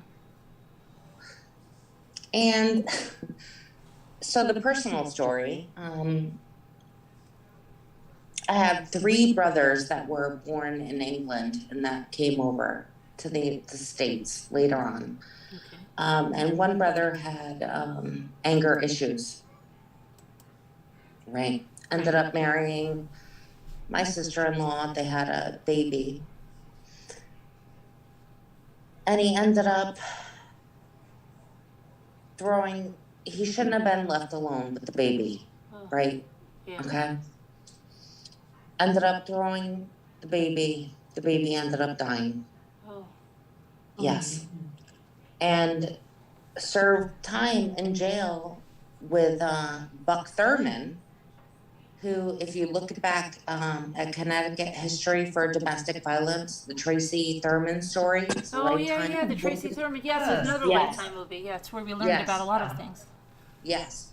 He served time in jail with him. And although you can't forgive what somebody has done, you can, I guess, I don't know. He just never should have been left alone with that baby. Like, I can't hold him accountable. Like, you know what I mean? Yeah. So. I understand. Was the baby really little? Yes.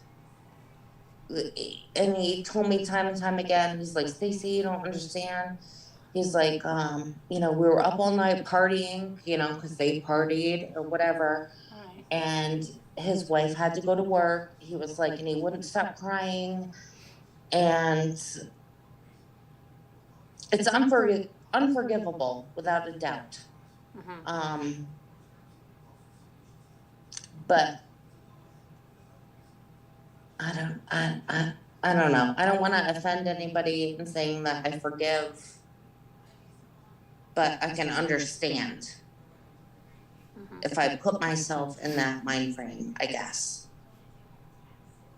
Yeah. Karen So- H, it is Stacy Lynn up on the panel. Yeah, it's, Yeah. yeah. Wow. And so he's still in prison now? No, he served 9 years. Oh my God, that's it? Yeah, yeah, that's it. And is still with the mother. Really? Yes, She What stood in by the- him? That's yes. I Wow. don't speak to him currently. Like I said, I don't know, I tried to understand. But to have somebody, that's in your family that does something like that, Hmm. I don't know. Yeah. Yeah. Did they have any more kids? No, nope.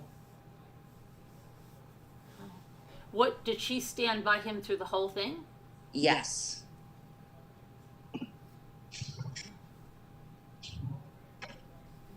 What was And- her name again, Stacy? I think I missed it. I'm sorry, what? What was the name of the person, or you didn't say? My brother? Oh, okay, never mind. Okay. Oh, all right. Yeah.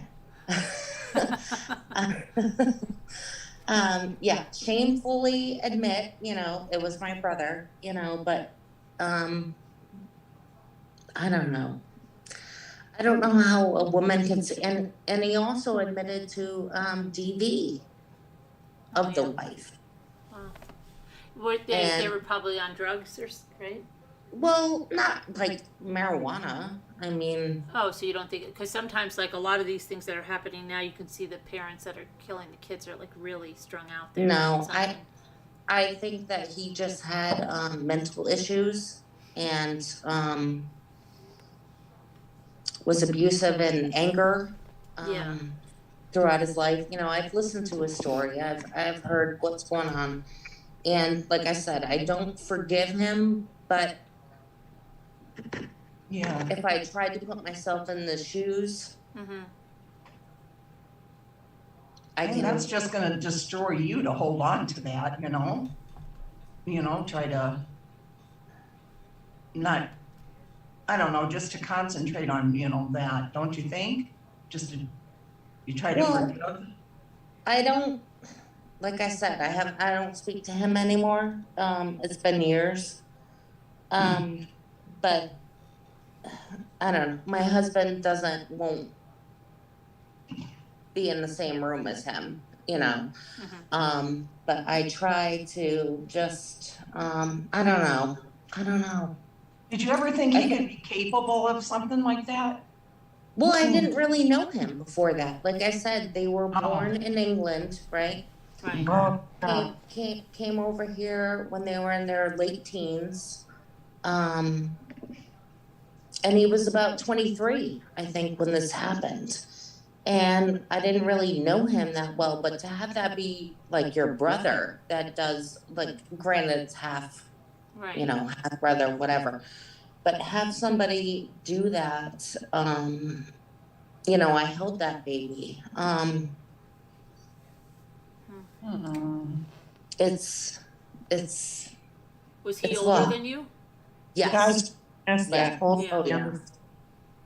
I think I was like 16 when that happened. Wow. Yeah. How'd your rest of your family handle it? It's a small family. My other brother still continued to support him. Another brother doesn't speak with us at all. My grandmother passed away, my father passed away, so nobody really dealt with him. And I think that a lot of it comes from his childhood, listening to his story Mhm. that I heard, what he went through in England. He was kicked out of his house. So he had anger, yeah. Huh. And was it the wife was somebody he met in America? Yes. Yeah. Yeah. Yeah. Yeah. And I still see her. We work at the same place, and she won't speak to me. She won't look me in the eye. I still see her from time to time. Mhm. It's pretty They've amazing. never met my son. You I know, can't I believe would she never. stayed with him like the entire time. Yeah, that's nuts. That's, yeah, that's. Hey, Well, I Dana think it Elizabeth. comes down to lack of self-esteem, right? Oh, beyond. Here, Kobe. Yeah, but wow. I would never let somebody lay a hand on me, let alone kill my child, and then stay Buy with him for them, right? 9 years when he's in, yeah, wow. Yeah. Well, they always say killers get shorter sentences than drug dealers. Yeah. I'm embarrassed to admit it, but you know, I'll talk about it, you know. It is what it is, right? Yeah. Don't be. I get it. You shouldn't be embarrassed though. It's not your Yeah. fault. Yeah. Right. I mean, I'm sure it's awkward, definitely, but it's, I think it's more healthier to bring it up than probably to never say anything at all, you know, in your life with relationships. Don't be embarrassed. Look at my grandfather. Yeah. Um, be. I have a question for you. Have you ever felt fear related to him for yourself? Here with Yeah, him? yeah. A few times probably. Yes. We've been alone several times. And yes. Mm-hmm. Mm-hmm. I felt fear for my grandfather too. It was, my mother always told me that if I got off the bus, because I had to walk up a hill and back down, if I got off the bus and came up the hill and saw his car in our driveway, to leave, do not go home. So Wow. I had the fear of my grandfather, so I can understand. Yeah. It's difficult when it's somebody you're related to. Mm-hmm. Yeah. You know what I mean? Yeah. Families are always difficult. My dad was. It's also in denial of the homosexual thing with my aunt. Yeah. Yeah. Well, your aunt did, well, yeah, I guess, yeah, you guys say she did plan. It's hard because you read the court papers, they said she didn't, but you guys know that she did, yeah, so. I'm not afraid of or anything about talking about that story No. because it's in the media Oh, yeah, right, yeah. and because I am over it. Mm-hmm. She caused a lot of trauma in her own child that are alive, and I'm in touch with them very closely. And she's in Peru right now? No, she Oh, no. left a month ago, Oh, okay, all right. but she came for money. She came for money, okay. Yep. Oh, that's better that she's not there. I thought she was right there, like, what are you doing telling my story? Oh my gosh. And Adventures with Beth, Oh. you have a story? Oh, yeah, I do. Oh, yeah? Oh, boy. Ooh. Yeah. Hi, adventures. Hi, adventures. How are Putting you? my phone on, I'm just putting my watch on the charger. I'm still here, I'm listening. And, Hurry up. Where are you Here. going? I'm just putting my watch on the charger. Get and something. Carolyn, Something to eat. Carolyn, just call me Beth. I know. I don't call you mommy because you're not my mommy. I know, Adventures, it's okay. It's Yeah, I okay. don't okay. call her that either. We don't call her mom. Mom. Just like someone else in the chat, I forgot who it was now. I lost a cousin when she was 22 also. Oh, And Sassy it was Darcy. not, It was what is Sassy. that? I wasn't sure. Mm-hmm. It was in Manhattan, so Carolyn may be familiar with it too. It was the Gap for Kids. My cousin was the assistant manager, Okay. And of course, along with assistant manager comes the job of firing people.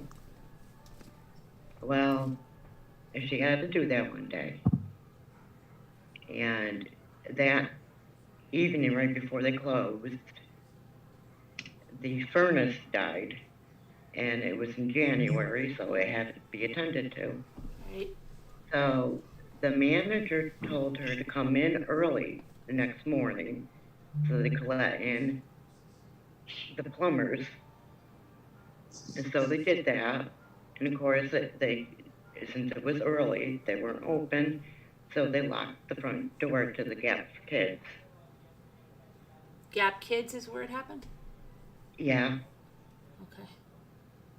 yeah, it was 1992, I believe. And yeah, her name's Lisa Steinberg. I think I know this. Wait, not Lisa Wait. Steinberg, but wait, that's weird, because Lisa Steinberg's the little girl that was adopted by Yeah. Joel Steinberg. It has no relation to that, right? Right. Yeah, a lot of people do get them mixed up. Yeah, but- because when you say Lisa Yeah, Steinberg, you same just think name. about Lisa Steinberg, yeah. And anyhow, the manager took the plumbers down to the basement. She went upstairs to start getting stuff ready for the day. Right. A couple hours later, the manager came up to see how stuff was going, to find her in her office, murdered. Wow. Wow. Yeah. Come to find out, it was the guys that she had fired the previous day. So they had stayed all night in the store waiting because they knew what was going to happen. Oh my God. They knew they were going to open early. Well, they only got one of them. And the really tough part was she was killed with Phillips screwdrivers. Oh God. Oh my goodness. Oh, Yeah, it was 70 some odd times she was oh my stabbed. gosh. And she was only 22? Yeah, she's Oh my 22. gosh. Oh, that's so sad. Did they caught the guys and, They caught one, and he's out of jail now. wow. He wouldn't tell on the other one, but Wow. they didn't quite have enough evidence on the other one, because all they had on the one that did do jail time was his sneaker prints. Mm. Because of his gait, they could tell it was him. A chiropractor actually came in and testified Oh yeah, I've heard of with the that. footprints. Yeah. Hmm. There is a lot to it. And I'll tell you, it was national news. Hi, John And Wasaki. when it's national news, the media does call. They do show up at your door. Yeah. And that was probably the hardest part of it. Because the family just, I didn't want to answer my phone. I had to stop answering my door. And they just hound you. Oh, I see. I see the story here about the man convicted in the January 1992 murder of the assistant manager of a Midtown Manhattan children's clothing store was sentenced yesterday to 25 years to life in prison. Calling the murder a crime that was heinous beyond comprehension, acting judge Harold J. Rothwack sentenced Anwar Abdul, 20, a former store employee, to the maximum under the state law. The minimum sentence for murder is 15 to life. Before the sentence was pronounced, Marjorie Steinberg, the mother of the victim, Lisa Steinberg, 22, told the judge that Mr. Abdul has forfeited his right to ever walk among free people again. And Richard Steinberg, his voice breaking, described his daughter as a vibrant, exuberant young woman who lit up rooms with her smile and presence. Outside the courtroom, he said he wished New York State had the death penalty. Based on a bloody sneaker print and the testimony of a witness who saw him at the crime scene, Mr. Abdul was found guilty of murder that last month by the jury in the state Supreme Court in Manhattan. in the killing of Ms. Steinberg in the Gap Kids store in West 57th Street in Broadway. Let's see, on the morning of January 25th, 1992, Ms. Steinberg was bound and gagged in the store's office, stabbed 26 times with a Phillips screwdriver, and shot in the head. Yeah, they didn't get that correct. And Mr. Abdul of Brooklyn continued to protest that he had been framed. There's no remorse in my heart because I didn't do it, he said. Wow. Is he sorry about that? And that was your aunt, Marjorie was your aunt? And Yeah, Richard, your uncle? yeah, that's my dad's sister and her husband. Wow, sorry to hear that. Yeah. Yeah, they didn't get that totally correct. No? What was? And there was even more to it. I mean, the police were telling the family little by little, because it was so bad. Right. Just giving us time to digest little bits of info at a time. Horrible. And Yeah. did you say she was the only one killed during that? Yeah, she was. What was the reasoning? Did they say? She fired him. She fired him the she day fired before. him. Yeah. The lack of mental health in this country is shocking to me. Oh yeah. As I see state hospitals closed. I work with, in healthcare, and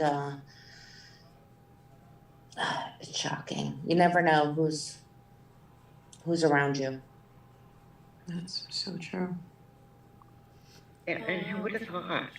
I mean, they had to have been in the store all night, so it was definitely premeditated. Scheming, waiting, whatever it's called, lurking. Yeah. Their moment. Yeah. Absolutely horrible. Oh, jeez. But the second guy, they couldn't get footprints on, so they couldn't do anything. He just walked free anyhow. Oh, wow. I wonder if they can do anything now about it. I don't know. With DNA and all that. I don't know. I would really be interested in that, but it's just me. And the one they did get wouldn't rat on him, so. And I guess it's okay to say it now, it's been so long. They were also relatives. Oh, really? The killers? Yeah, we know who the second one is. Oh, wow. Oh, But get charged, you mean? it was father and son, actually. It was the son that went to jail. Jesus. Oh.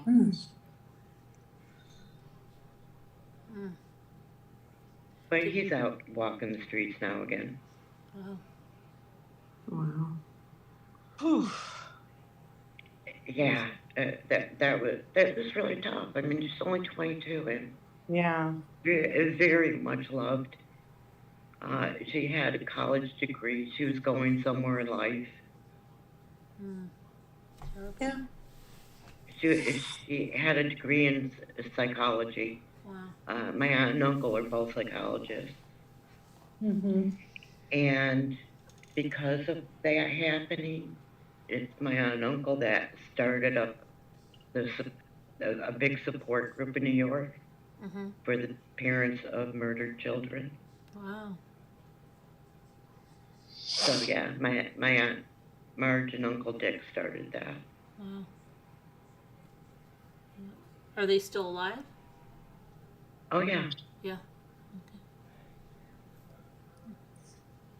Yeah, I mean, I am so proud of that part of my family. They did a lot of volunteer work with handy-abled people. Right. Mm-hmm. They ran a camp for the handy-abled children in New York. I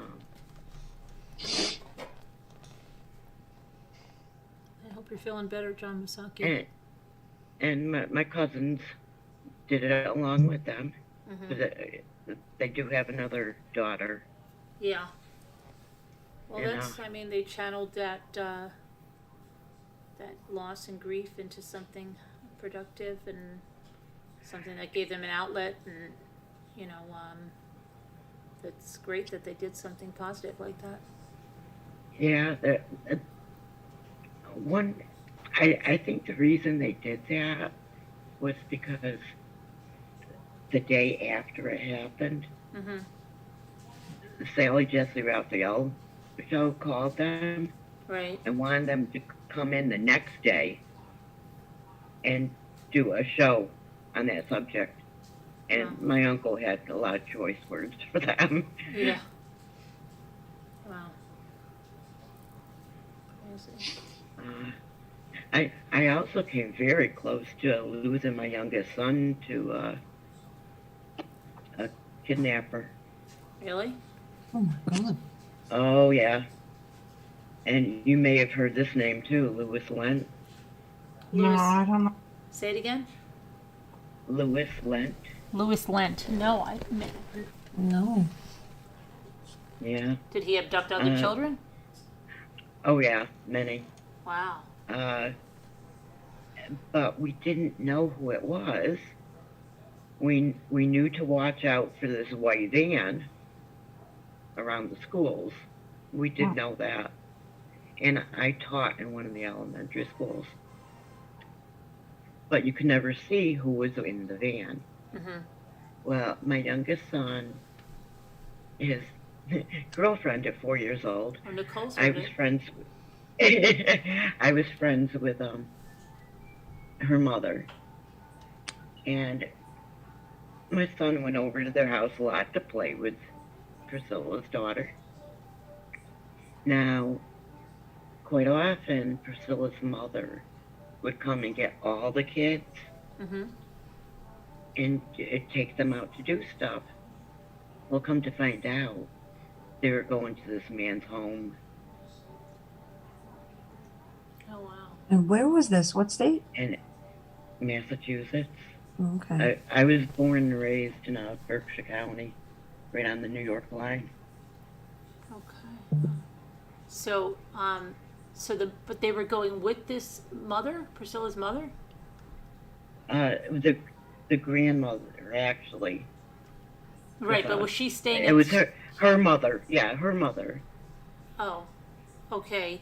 Right, the grandmother. And then Yeah, the she was, grandmother was picking up my son and her two granddaughters right. and going and doing stuff with them. And I had no reason not to trust her. She was held in high esteem in the city. Right. But he hit it very well, extremely well. He ended up being a serial killer, Wow. and it was all children. Oh my gosh. Not just that, but there was SA involved, and you name it. Yeah. Wow. That's crazy. What year around was that? Oh, goodness. Late 80s, early 90s, somewhere in there. Uh-huh. Wow. Crazy.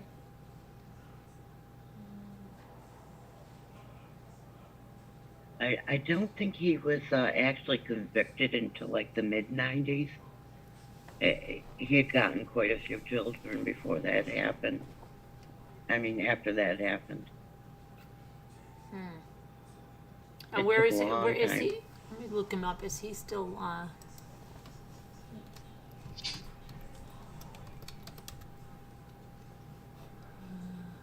I don't know.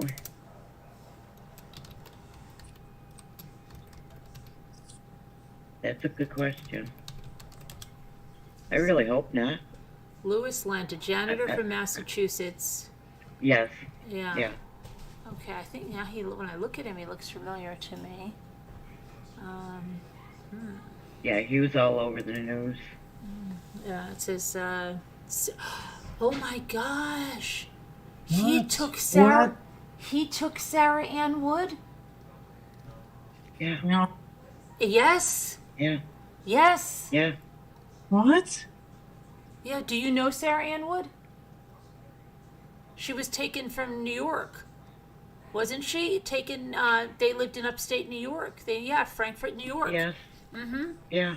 I remember that case. It used to be all over the place, and I never. I remember finding out recently. That's why this guy looks familiar, because I have seen this. We did talk about this sometime, because the parents were like, they never. I don't know if they ever found Sarah's body, but they found out that he did it. It says Sarah Ann Wood was 12 years old when she disappeared on a quiet road near her Frankfurt, New York home in 1993. Louis Lent, a janitor from Massachusetts, confessed to kidnapping, essaying her, and killing her, but he refused to say where he buried her body. He also pled guilty to the 1990 kidnapping and murder of 12-year-old Pittsfield, Massachusetts native Jimmy Bernardo. Lent abducted Jimmy. And he, yeah. Jimmy was friends with my oldest son too. From the Pittsfield movie theater where he worked as a janitor. He was sentenced to life without parole for the Bernardo murder and sentenced to 25 years to life for the Wood murder. He's currently in prison in Massachusetts. He is also suspected in a number of other child kidnapping cases.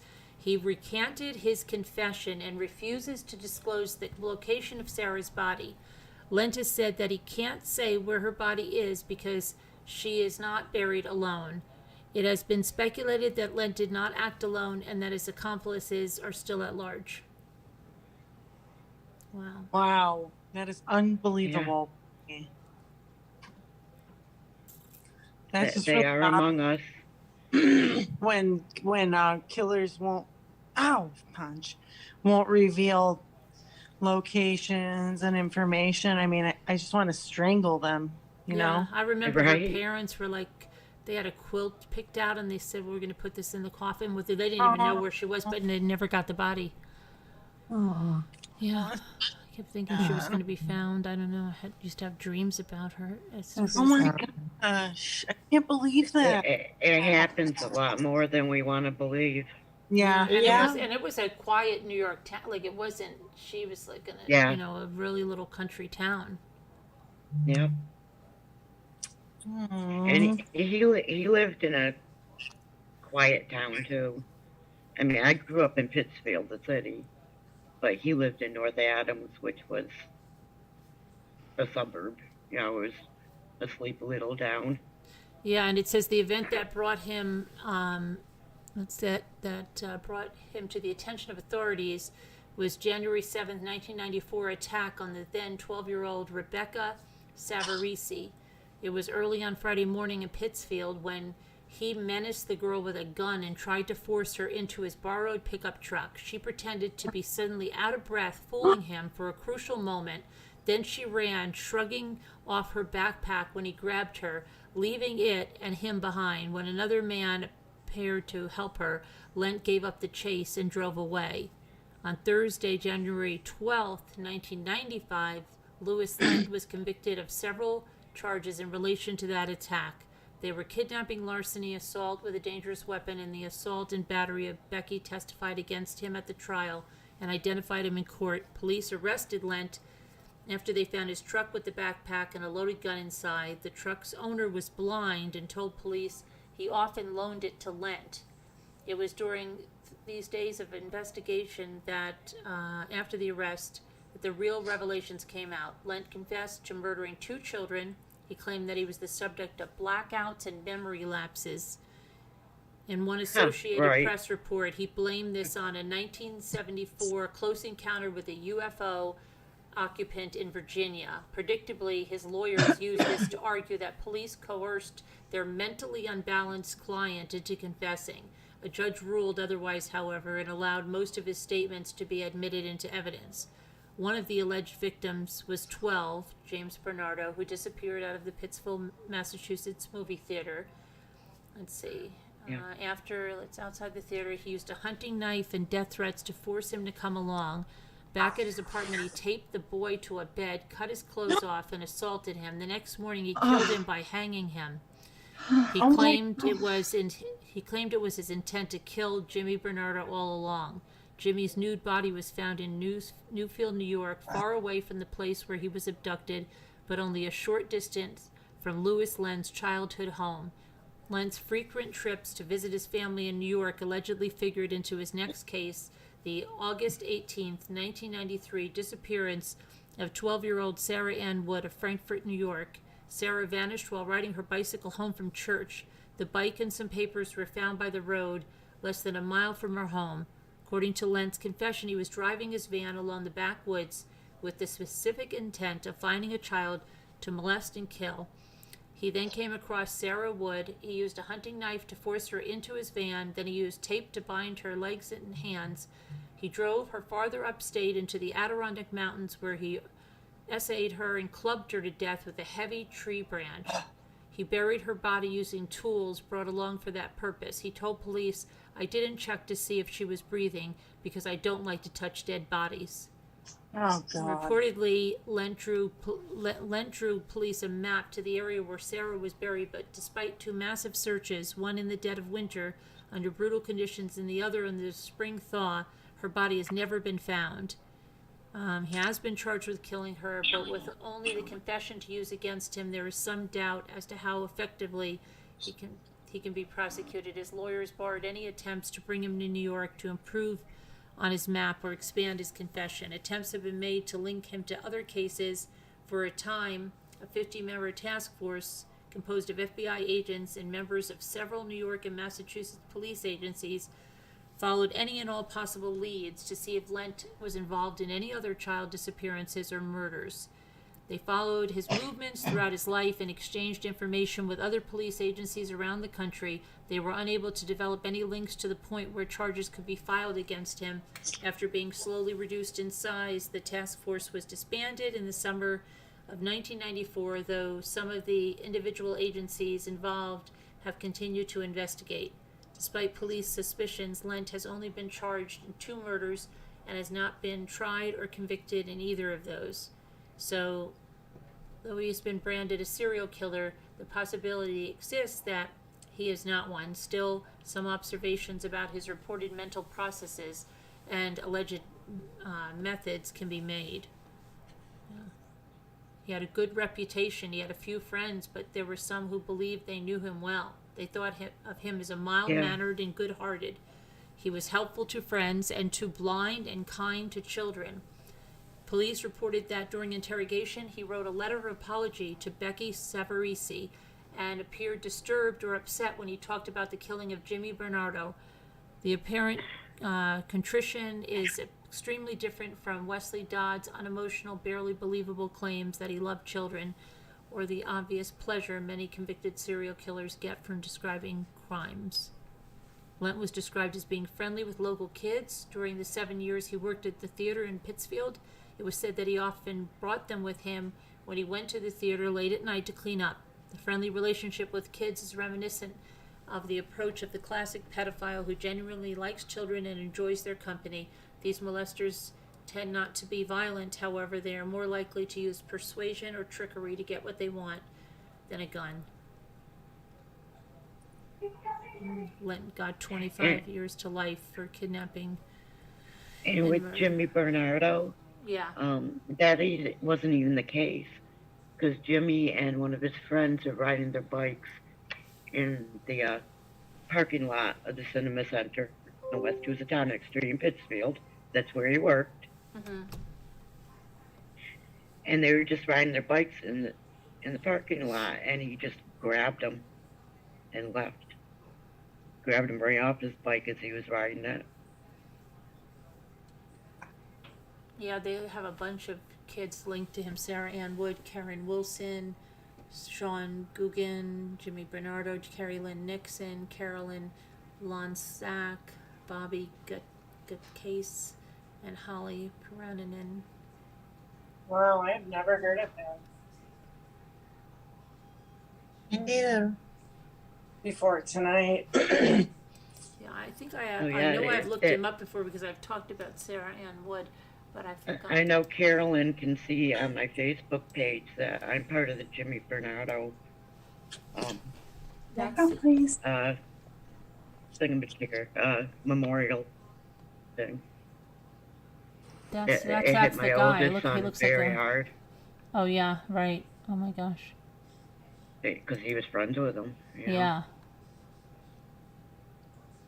It hit the Okay, whole good night, city, Stacy. to tell you the truth. Mm-hmm. There was memorial funds set up and Who's memorials that? all over the place. That's the guy. Yeah, that's That's the him. guy? Yeah. Yeah. Wait, I want to see his picture. Let me see. He's putting some laundry away. Let me go walk over. Oh, what? Yeah. He looks like a Boy Scout leader. Right, I know, right? Yeah, exactly. Oh, that's the scariest As kind. many serial killers. Mm. Wow, I can't believe I've never even heard a lick about him, I feel like. Yeah, he fooled people all over the county. Hi, Barb Olson. Hi, Wendy. I'm going to have to do some more Googling to figure out what. I think me and one of my girlfriends were almost victims when we were little girls. We were we had gone down to a creek, and where we always used to go play. One of the places we went to, and this guy drove by in a pickup, and he was going really, really slow, and he saw us down in the creek bed, and I just got this really bad feeling, and I told my friend, "Let's go. We need to go home now." And so we got up out of the creek and got onto the road, and he came by again. He came by us 3 or 4 times while we were going home, and we took off running. Mm-hmm. We ran as fast as we could to get home, or we could have been victims. I'm almost positive. Oh, yeah, like that guy that was assaulted me in Bradley's when I was 12. Crazy. Yeah, it's extremely important to teach your kids. It really is. Mm-hmm. Because just because they're being friendly doesn't mean they're your friend. Right. Yeah, I know. I tell the same thing to my nieces. I really want to look up this one wacko who used to be in our neighborhood. He used to pick up my friend really funny. And then years later, a friend in my high school was like, "Oh, that's my uncle. He's going to jail." I just thought of this. Sorry. Coming back to me. But now I want to do a Google search on him. There's so many crazy freaks. You know? Mm-hmm. They're the ones that they are not mental Alicia. illness persons. They're regular persons, but I don't know. What, Alicia? That the abusers or P persons, they're not necessarily a mental illness persons. Yeah, I get you. Yeah, she's saying that it could just be a regular person, look normal, and they're and that, you know. Oh, yeah. Those Like are I the told- worst I kind. told my You don't kids expect that. them. I tell my I kids have that all people- the time. I'm like, I go, listen, you can get kidnapped. I go by someone that looks regular. I was like a man, a woman. And I also tell them that they're not allowed to speak to adults, and adults really shouldn't be speaking to them because they have no business to ask children for anything. I was like, they should go right to an adult, never a child. And and if that ever happened, I need them to go to the closest, teacher or grown up, to get away from that person. I almost That's got what- kidnapped that's what when I I always was. say. You're I good. almost, I almost got kidnapped when I was 12, and it was scary. Yeah, Yeah, me too. yeah, and back then we didn't have cell phones, we didn't have any way to communicate with home, and it was 1992, and back then there were a lot of kidnappings when all this stuff happened with Lewis Lent. There were several kidnappings in our area, and we're in Western Massachusetts, Hampshire County. So, and Holly Perrine of Sturbridge. You grew up really close to me then. Yeah, and Molly Bish, and I don't know if you remember that case, the Molly Yes. Bish case, but they really thought that Lewis Lent had a hand in that, but he's not talking. He's keeping his lips sealed. Right. always bothered me. I've always wanted to figure that case out so badly. Which one?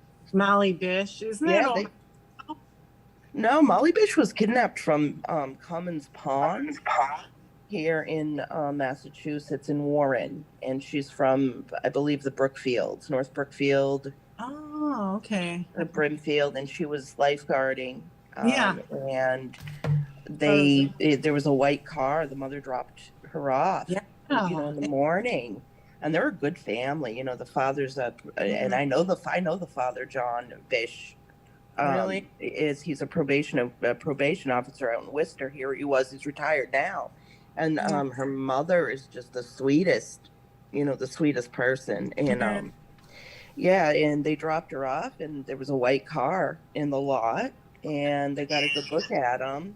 And there were, the sketches that was going around. They had the man with the sketch with the mustache, and they found her body. Hunters found her body in the woods a year and a half later. They found her swimsuit and her, her belly ring or her tongue ring. She had a piercing, and they found that. Yeah. It was, but they couldn't prove it. I think there was some talk of DNA. So, am I the only one that has noticed it's always a white vehicle? I've heard of that, man. Well, they're probably because they think they stand out less in a white vehicle than a red vehicle, like Jody Arias said. Being a teacher at one of the elementary schools, we were trained to watch out for white vehicles. Really? Yeah. I have a white. Yeah.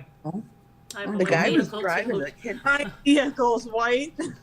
So It was a guy in a Trans Am that tried to kidnap me. I was walking home, and he went by the first time, and he went by again, and he slowed down. Why don't you come in the car? He looks like you need a ride. I said, and I was smart. I must have been. I don't know. I've been watching the Murder Channel my whole life. My mother would be up all night, drinking her coffee, just her eyes glued on the ID network, and I knew, so I live right here, but he actually got out of the car to get me, and I ran like heck. So, yeah. There was a person of interest, somebody's asking about Molly Bish. Yeah. Identified from the DNA, but I don't know if it's a long journey. Let me see.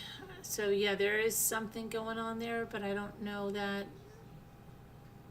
And they have a sketch. Let's see. And this happened back, I believe, in 1992 or 3, I think. Yeah, Maybe there's a lot 1994. going on around then. That's when I. 2000 it says. Well, when she 21 actually years got- have passed since Molly Bish went missing from a Massachusetts lifeguard stand. Now Molly's older sister think the family may be getting close to having an answer about what happened. Heather Bish said that she learned that investigators have a DNA sample from the son of a person of interest in the case. It's been collected. The DNA was taken from Francis Summer Jr., the son of Francis Summer Sr. In June. Worcester District Attorney Joseph Early announced that the elder Sumner was a person of interest in Molly's kidnapping and killing, but has not said what exactly linked Sumner to the case.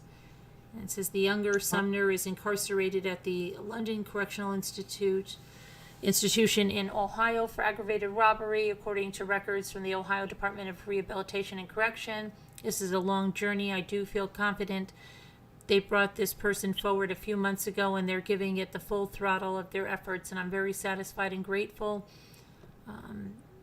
to the Worcester District Attorney's Office for working so hard on this case, even after all these years. Molly was 16, working as a lifeguard in Cummins Pond in Warren, where she lived when she went missing on June 27, 2000.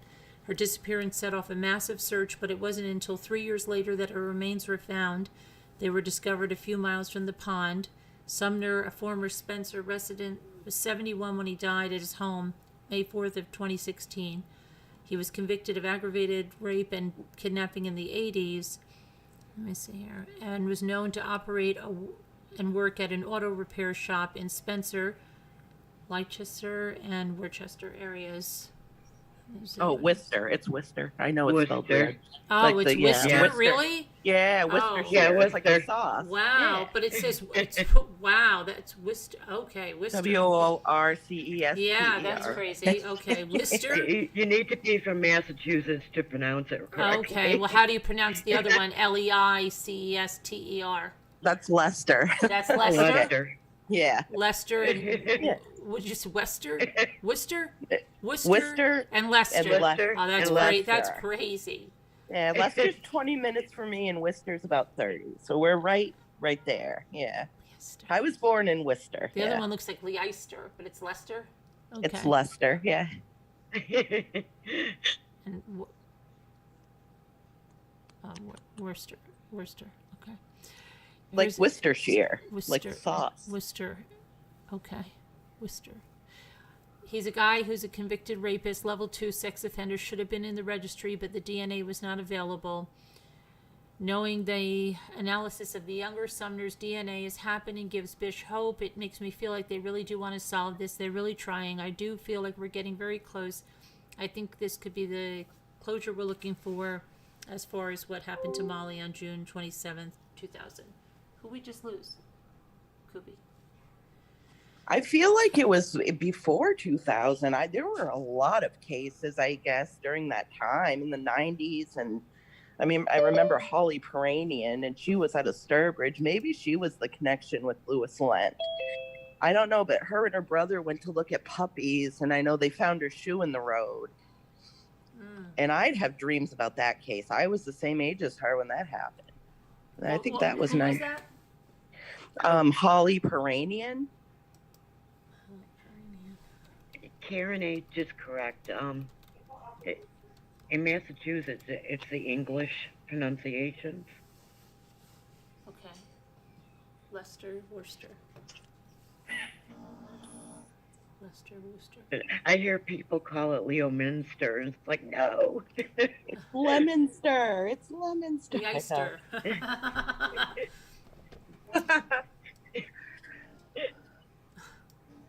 Leicester, Worcester. You know, when I was 13, I was a victim of SA, Oh, wow. Sorry to hear and that. that was horrible. Luckily, I wasn't stranger? murdered. I can't even imagine it as a child. Yeah, I was a stranger. Oh my God, a stranger. Told me about it. Mm-hmm. Yeah. Oh my God, Nana. Mm-hmm. I think sometimes that's why I'm overweight, because I don't want to be attractive. I think sometimes in my head that I just don't want to ever go through that again. I understand that. And I know how difficult it is as an adult to go through this stuff. I can't imagine as a child. I don't want to, actually. Well, I was like 11, playing in a pool in a posh club over here in Lima. It's called the Roar, like row the boat. Oh, row? Yeah. The row? The Row Club. It's Row a posh club here in Lima. And I was playing in the big pool with my best friend from school, and I can see my parents having the sun and everything, and a very old guy started to came after me and say, "Do you want to play?" And I didn't say nothing. I say, close your eyes. We're gonna play. I'm gonna put you down the pool, the They'll give him water. the water, yeah. Yeah, but when I was down, he began to touch me. And when I was up again, I know something wasn't right. So I look at my best girlfriend that is my best girlfriend from school and forever, and I thought this this guy, it, it, uh, it was very old, very skinny with the skin and the hair and ugly. Not because he was old, but because what he has done to me. And I say, Rosana, that was my friend, let's go to the umbrellas where everybody, I'm hungry. Right. We swim. And 5 years ago, a little girl, 5 years old, uh, put a complaint in the same club because it's a men's club now. My dad is a member, my brother is a member, only males are members, not females. So the little girl was spotted by a guard and said, "What are you doing with the little girl? Is that your daughter?" But it, the whole thing was recorded by the camera. Oh, wow. So this guy was in his early 30s. It was the and same guy? No. Oh, It no, was okay. another guy in the same club. Okay, yes, I gotcha. In his early 30s, sit the girl in his lap and began to touch her. And all was recorded in the camera. And they finally they got a close agreement. And I complained in the Facebook of the club. Some older ladies or ladies said, you can don't blame our club. We are sophisticated people. I say, what sophisticated? Because you're in a sports club? What is that? And I really hate that place. I never go. Oh, you know what, Taylor? I think if you're here, New England Thrifter, I think this woman might belong to a group I'm in Facebook for mothers who have lost sons. I'm sure that I've seen this about this murder, and I think I talked to her, and I think if it's the one I'm thinking of, she wanted to come on and talk about it, or if it's the right person. But that picture looks so familiar. Who is it, Carolyn? I'll put his picture up. Hold on. This guy right here, Taylor Justin Williams. 2 years after he was stabbed 13 times in the back, the family wants the case reopened. Let's see. On August 14th, 2016, Taylor Williams of Kingsland, Georgia, was an Army veteran medic, was stabbed 13 times in the back by Troy Grundorf in Kingsland. Williams died at the scene. The case was immediately turned over to the Georgia Bureau of Investigation and then to the District Attorney Jackie Johnson. In May of 2017, a Camden County grand jury indicted Grundorf on one true count of tampering with evidence and no count for involuntary manslaughter charges. Grundorf entered into the fight involving Taylor Williams and Andrew Peacock. Grundorf used a 12-inch sharp-edged knife where Grundorf appeared to have acted in self-defense of a third person with respect to Andrew Peacock, according to the local grand jury decision.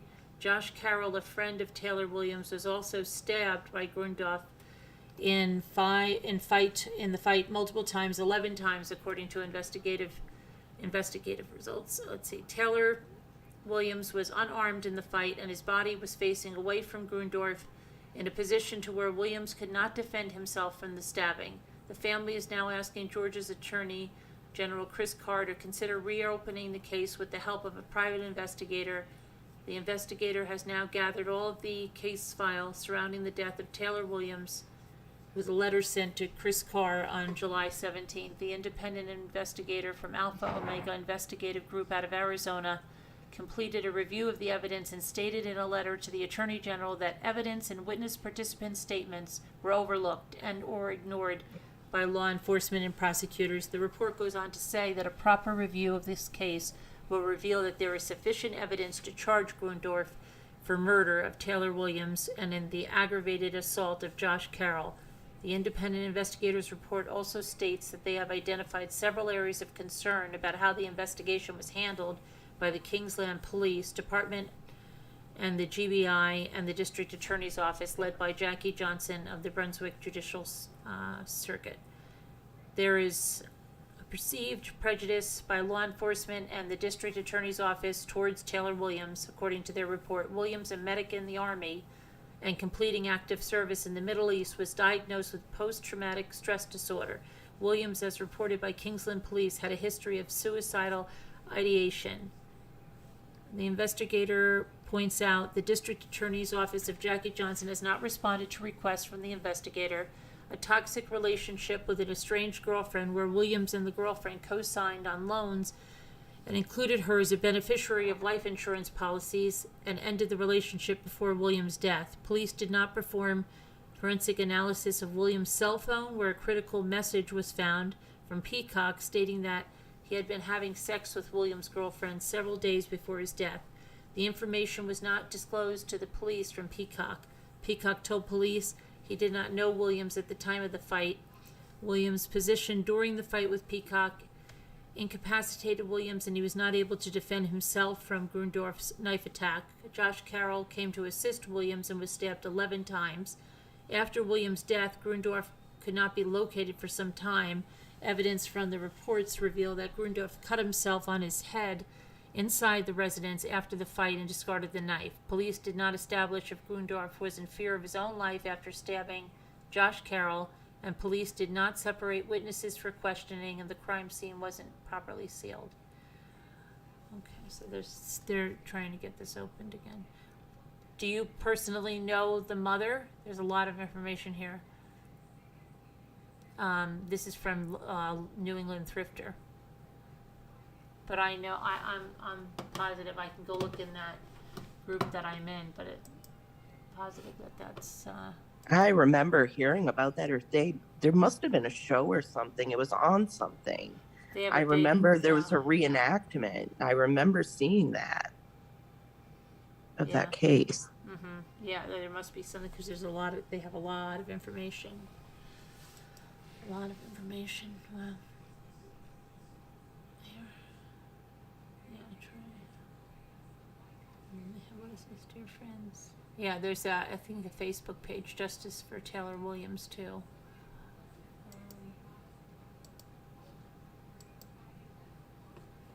Wow, that's crazy. Yeah. Yeah, there's a whole Facebook page here, yeah.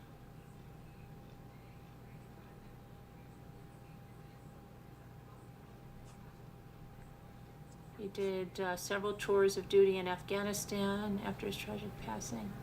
So many of his Army brothers and sisters came forward and told stories.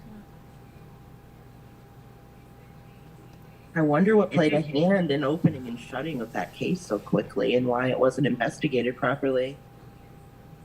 I don't know, but they also say, I guess, the former district attorney who's indicted in connection to the Ahmaud Arbery investigation was also,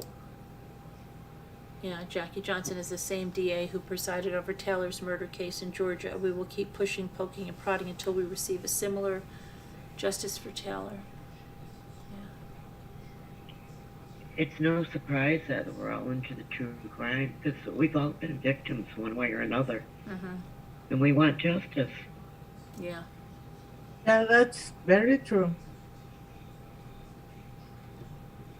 Yeah, or we know somebody who is a victim and we can't really help them because the PTSD of that, been a rough road, with my roommate. Right. And he was talking about that, where he was a victim of a crime.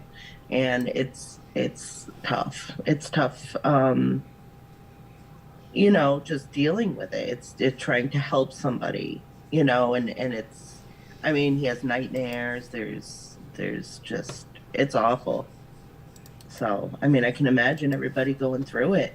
Mm-hmm. Here, if anybody wants to, I'll put the Facebook page in there if you want to check that out.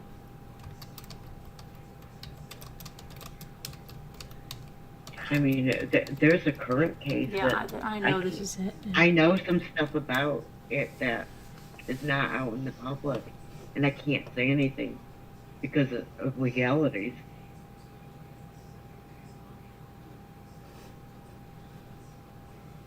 Yeah, see over here. I it know says- that.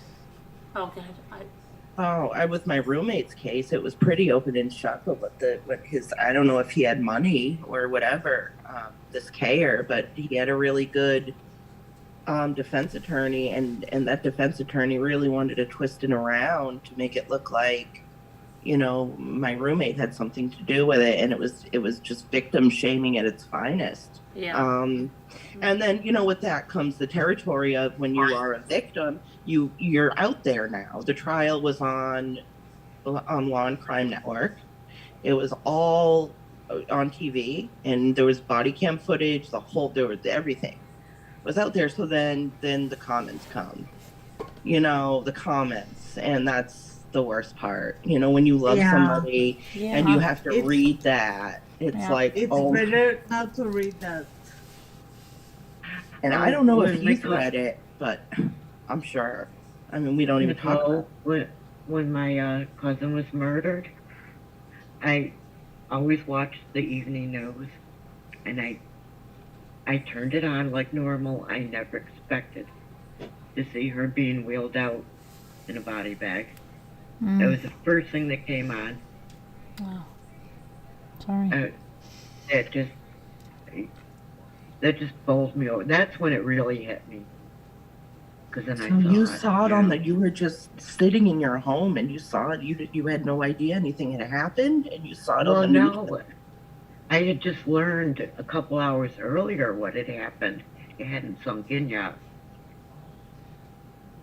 And then it was public. It was so public that probably got harassed, and who knows? Oh, I got phone calls and the media at the door too. Well, they don't know. They know now. They don't even know he's here. I picked him up in Wisconsin. He doesn't want to go back there. Why? Because he's afraid the guy got guilty. But every 6 months he can petition for release from the mental institution, and he's like terrified, that he's going to come back for him. Yeah. What do you do? You can't really help somebody. How do you help somebody that way, Mm-hmm. Yeah. I understand that too, because I have a real life stalker. And this has been going on about 30 years now. And he has actually found me on you. Yes. He's actually found me on YouTube. 30, yeah. Yeah. He won't stop. Wow. He found me on a piano one night, and I knew by what was said in the chat it was him. Oh my God! Because he was here. It was what he, not in this chat, no. But still, what he said was what he said to me in the courtroom when he was on an attempted murder trial. Yeah. Being victimized all over again, over and over and over, Yeah. I totally understand it. And the creator, I told her in the private chat what was going on. She ended the live stream, and then I fell apart. But I wasn't going to let him know I was onto him. Yeah. I'm grateful for that creator for ending it, because some people, I'm grateful for that, Oh, yeah. I'm a moderator on that channel too, and I got rid of him quick. But how scary. Yeah, it is. It's very scary to know that Yeah. 30 years later he's still at it. Jesus. I was from Massachusetts into British Columbia, so I went clear across the country and into Canada to get away from him, just take a break. And he found me there. He called me at the house I was at. Oh. And only my mother knew the phone number.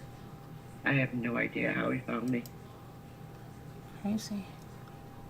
And this is another reason why, and I'm worried about Irene F. over here. Yeah, I know. Me too. Where the I freak? messaged her in Slack and she hasn't responded. You didn't hear? Wow. No, I didn't hear back from her. I messaged her. I said, I'm just worried. We're all worried. And Yeah. can you just let me know that you're okay, and nothing. Oh gosh. That's why it's important. We have with Yeah. getting our information in case you just don't know, what could happen. So Right. Absolutely. Let me see something about Irene. I'm not afraid to admit that I have a second Facebook where nobody knows the name, so I can watch this guy that's stalking me. Because I am blocked on my real Facebook. Carolyn, did you say you were a victim of a crime? Oh yeah, I've said it on here before. I've it back in when was it? 2019. I don't think I've heard it.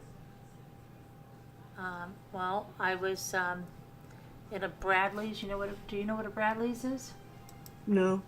Well, they're we know where it is. Bradley's is us New Englanders. For yeah, sure. they were Yeah, we predecessors to like Target, Walmart, kind of like that. Ames, the fair. Yeah, Ames, right. So it was a Bradley's, and so I think it was maybe my sister was in skating at the time, or we would go. It was a Friday night, and I remember it was probably in the winter, but it wasn't freezing. Maybe it was November. I know my mother was wearing a coat. The only reason I know this is because now I realize why he asked me.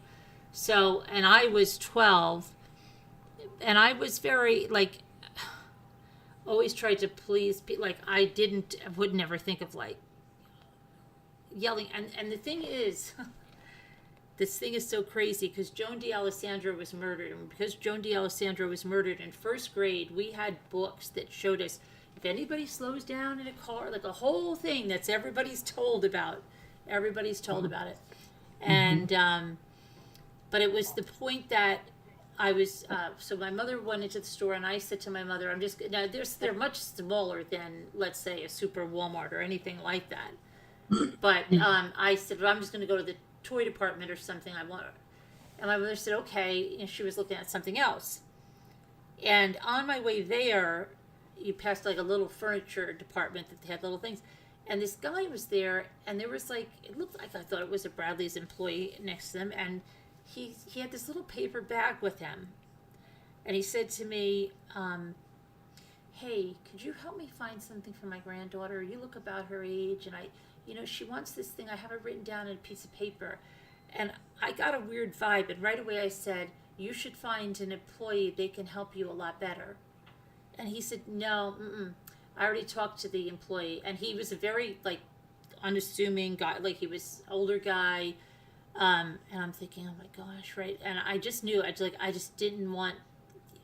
got a weird vibe. So I said, you should really, really try to find an employee. And he's like, no, my granddaughter really wants this. Look, she's going to be devastated if I don't find this. I have it written down on this paper. See this paper here now? It was the slowest night in this store that I have ever seen.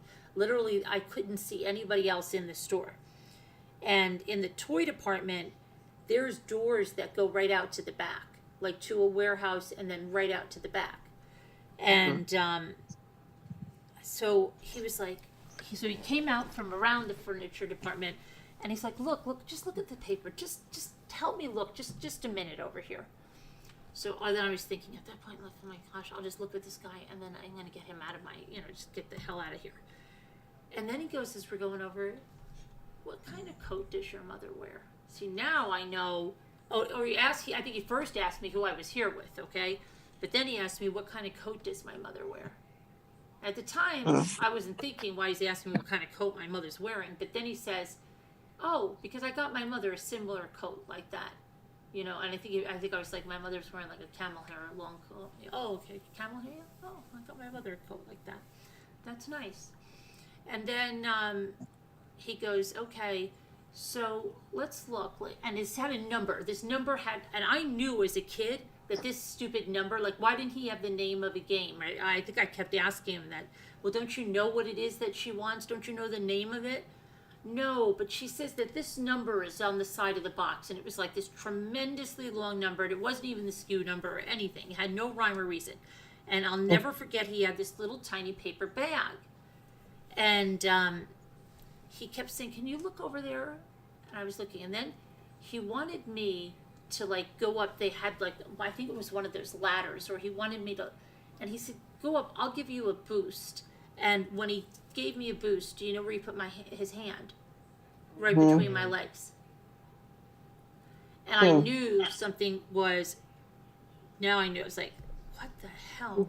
But still, at the time, I'm thinking, like, I can't just see, this is what I mean, even with all that, I said, what, I just can't sit, what if, because my mind was saying, like, what if he's just really stupid and he thinks that, you know, but then I started getting the creeps. And I remember he kept doing this, kept going, well, can you look over there? I'm like, no, I can't really. And I remember seeing a woman with her kids, and I was trying to get near her, and they made it like the fastest way out of the toy department.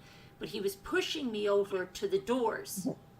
And at least I knew that, wait, I feel weird by these doors. And of course, there's no other employee in this store. And then he says to me, and this is where I know I would have been killed. Hey, this was in a strip mall. He said, I think they might have this up in Thrift Drugs. That was a drugstore that was also had like other stuff in it. So I said, Thrift Drugs? And he goes, would your mother let you go up there without telling her? And I go like this, no, she wouldn't. Oh. But I know, had I said yes, I would be done. I have no doubt that he had chloroform in that bag or something. I have no doubt.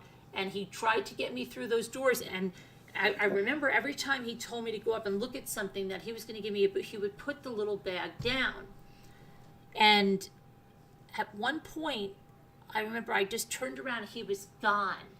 He was gone. He must have thought he saw my mother, right? And I swore that the little bag was still there. But then I don't even know if I went back and found, I ran to my mother. I told her. My mother told the store. We came home. We called their town police. And they said, you know, they didn't know what, my brother was so pissed off. Okay. And then, you know, we didn't know anything more about it. The police didn't tell us. Well, flash forward to, I have always thought about this. And I used to look on like, it wasn't Web Sleuths, but it was another site like that. And I would look, because I said, there is no way this was this guy's first time doing this. There is no way that this guy did not take someone outside and abduct them. And there's no way. I couldn't have been the first person that he did this to. So I tried everywhere to look for this. And I couldn't find anything. So finally, a few years ago now, my girlfriend from high school married the chief of police of the town that Bradley's was in. And I just said to her, I said, you know, this is probably going to sound insane to you. But I told her the story. And she said, I told my husband, he wants to talk to you. And what he did tell me, and I could read his emails, is that there were so many pedophiles that hung out at that Bradley's in the bathrooms and everything. And the store never told us that. The police in my town, which was the next town, never told us that. This guy did so much legwork for me. He said back then, the town that I lived in, he said they didn't have electronic records. He said, I can go over there and see what kind of records I can find to see if there was anyone else. But I said, is there anyone else that would have been abducted, kidnapped at that time? Because I'm telling you, but I knew, but this guy's probably dead now or something. or really, really old. And he was giving me a few cases, and I had looked at abductions that, if there was any abductions from that Bradley's or stuff, and I couldn't find it, but it's always bothered me. It's always bothered me. First of all, number one, why didn't I just scream? Number two, why the heck, didn't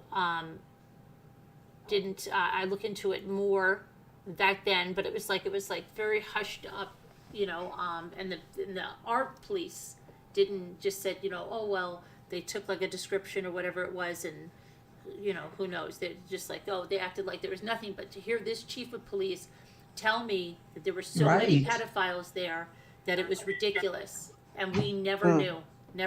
That's so scary, Carolyn. And you blame yourself.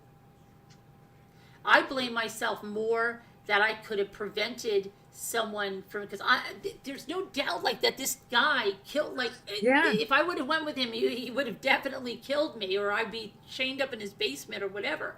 So I blame myself or feel guilty that didn't realize it more and say, well, wait, then we can't be the only one that he did this to. No, of course not. And listen to you, I remember I put together some pieces I have in my mind for so many years. When my mom and dad were like, I was like 6 years old. Next to my mom and dad were building the house that I grew up. Next to that house, and there was another construction building a house. And there was an engineer that has two boys. Right. And I went out to play with those boys and the boys of the constructors. And I was the only girl, and that engineer, I don't know how he keep me from all the group and go 3 stories, holding me and say, do you want to look at the bottom? Do you want? I could throw you up, throw you down. Oh, throw you down from the 3rd story? Yeah, or you can kiss me. Ugh. Oh, no. And this happened 3 times. I don't know why. Maybe because I was so little, or I didn't know, or Right, yeah. I go playing with my brother and the engineers guys and the other guys. And he always found a way to took me to that big hole and say, do you want me to throw you down here? And began to kiss me and touch me. And I didn't remember. I remember pieces of that. And now that that we were talking in these few hours, I made a click in my brain and say, oh, Jesus, this happened to me. Yeah. Right. And I, the last time I ran to my house, never go out playing with anybody again. And I told my mother like 2 years ago. Wow. Yeah. It's crazy. Yeah. Right. So I'm very careful with my nephews and nieces. Telling all of them who they hang out with them. It's really awful.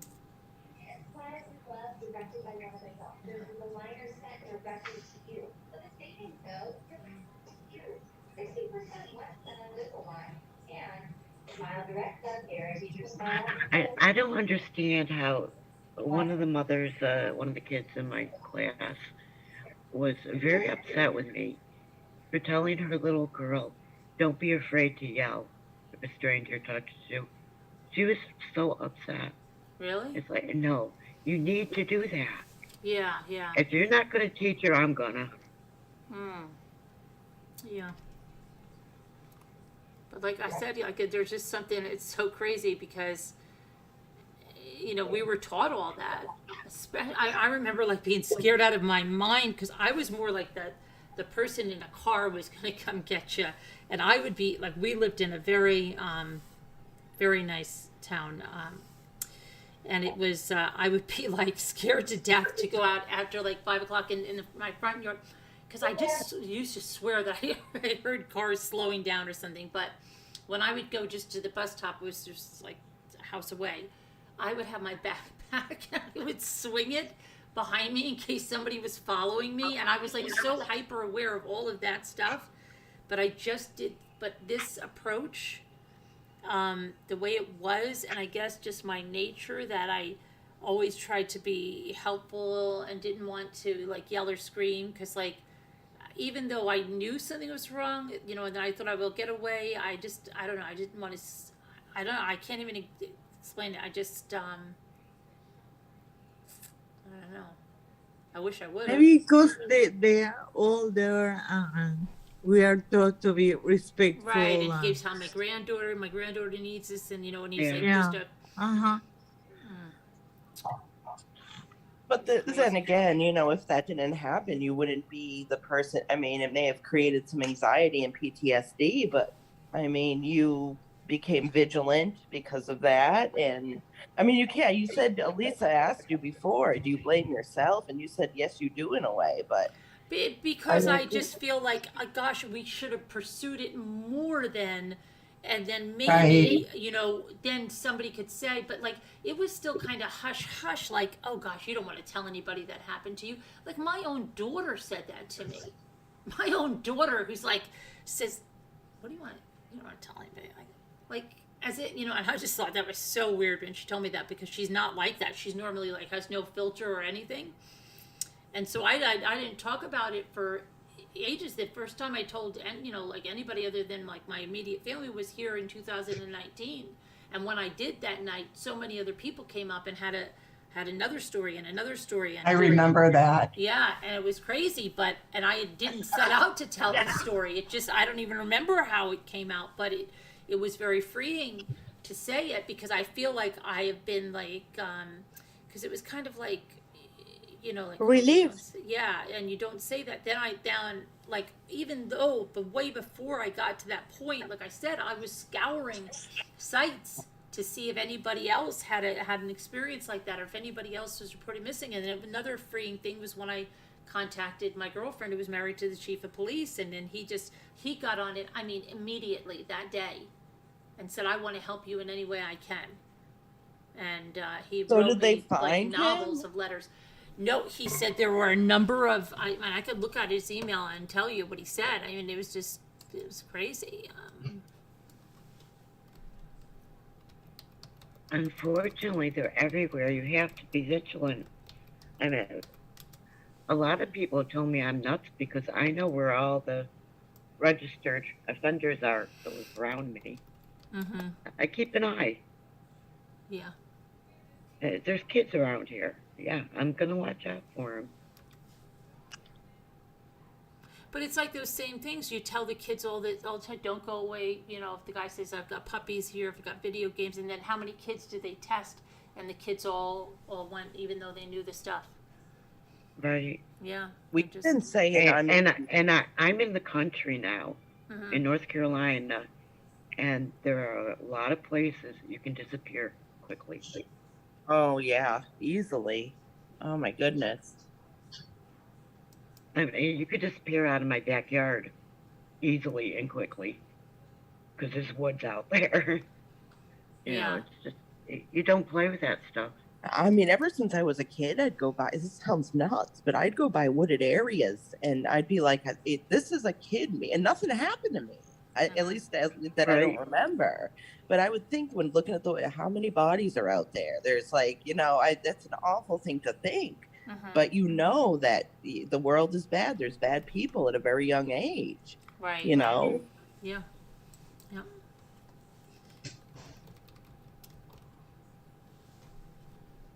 You can't be too careful at any age.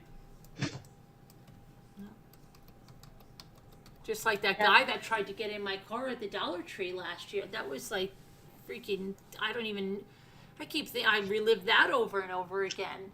About if that door didn't, if that door had just pulled open, he could have just jumped in, put the knife in, that saved my life. That door just doing the little pull and me screaming like a lunatic.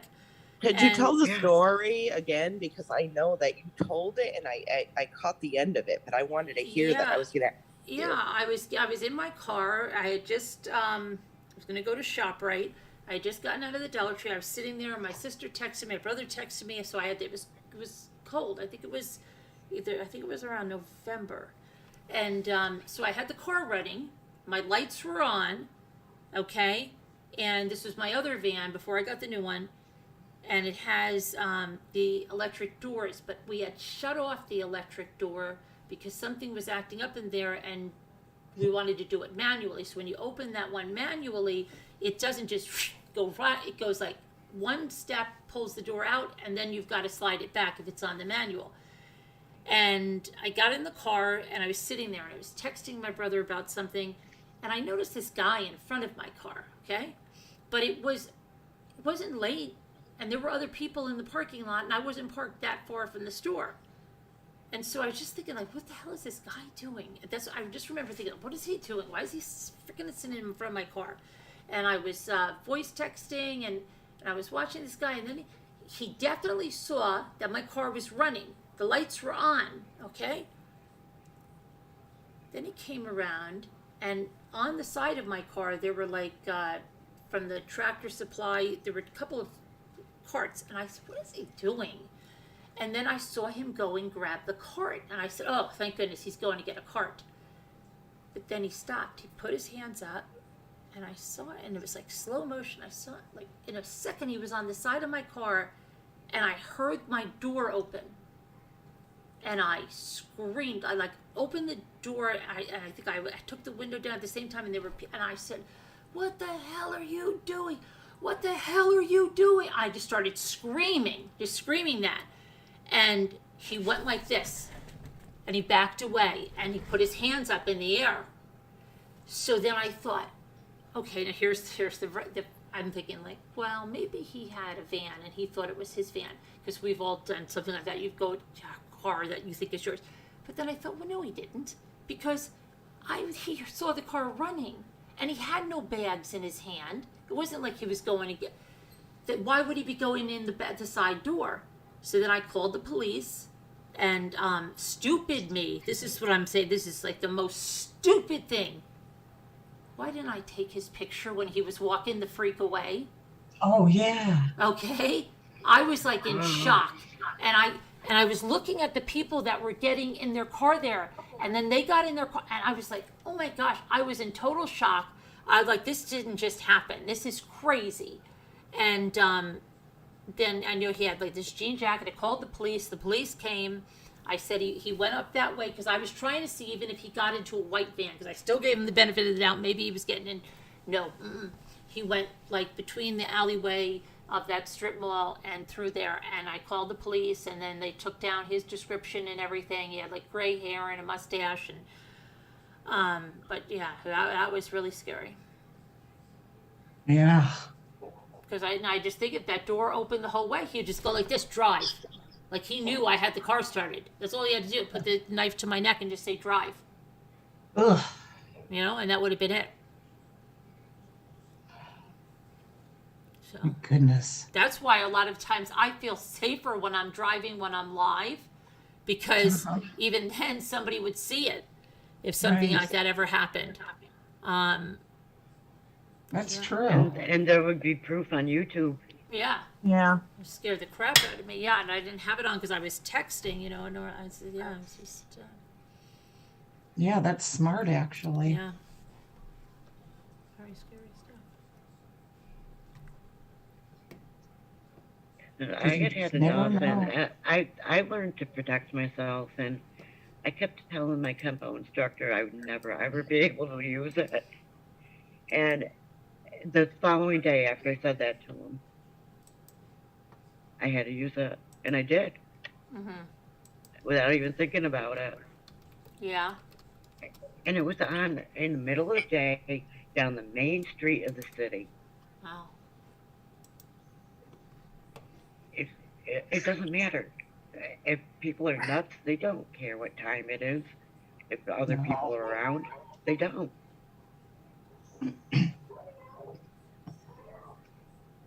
Who knows what that guy would have done if he got in your car? I just like, Yeah. I'm still I think you'd about be that all dead. the time. Yeah, I know I would be dead. I think about it all the time.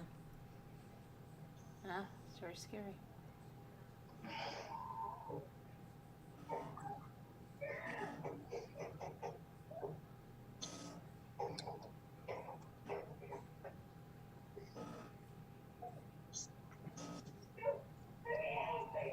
You know, and maybe because I am so vigilant and did learn to protect myself is why I traveled around the country all by myself without fear. The same thing. I have too. Yeah. Me Even too. out of the country. When I moved to Spain, I never get robbed or anything because I always look out now of my shoulder everything. Every day, every night. I learned over there how to protect myself because I have no other one. Yeah, I just looked at that thing with my girlfriend, and he called me back. That's right, because I told her the whole story, and then she gave me his line to call him, and that's right. He was on the phone, and that's what he said. He was going through people that could have been, and I looked up stories myself. There was one girl that was abducted, and she was tied to a tree, like with a dog leash or something in the area. But I don't know. It was like he gave me the names of a couple of people, and one of them was I think he died in prison or something. I don't know. So I never know who it was. And that bothers me. And then this guy bothers me over here. Like, how stupid didn't I take a picture of him? But it's the same kind of thing. Everybody thinks that, oh yeah, I'm gonna know. It's like, it's crazy just to dial 911 in an emergency when you're shaking and you're like a wreck. You can't even get You're in no shock. Carolyn, Yeah. It's the most they would have done is told him to stay away from you. So what? the most they would have done is told him to stay away from you. Yeah, but how do you know? He could have been somebody that was, you at least should know who he was, where he came from, where. Well, yeah, he could have been wanted. That's a But at thought, least too. at least I would know where he was from. Like, is he someone from the area? Is he one of these wackos that was followed? Like, because I still think that too. What if he's one of these freaking YouTube wackos that, was hired by somebody, or like, does he live in the area? Like, where was he from? That's what I want to know. Oh my God. Yeah. Do you think you'd recognize him now? Or probably, I mean, maybe. Yeah, I would. Yeah, but I just don't know why I didn't take a picture. Why I didn't just scream or try to get those people to go get him or something. Like, I don't know. Just so many things. Yeah. In that moment, you're in fight or flight. You're not thinking. I was just so like freaked out. Like, Right. I can't believe this guy just tried to get into my car.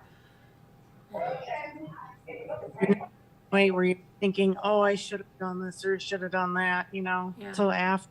But it's just the way when he walked away. I'll never forget that he put his hands up.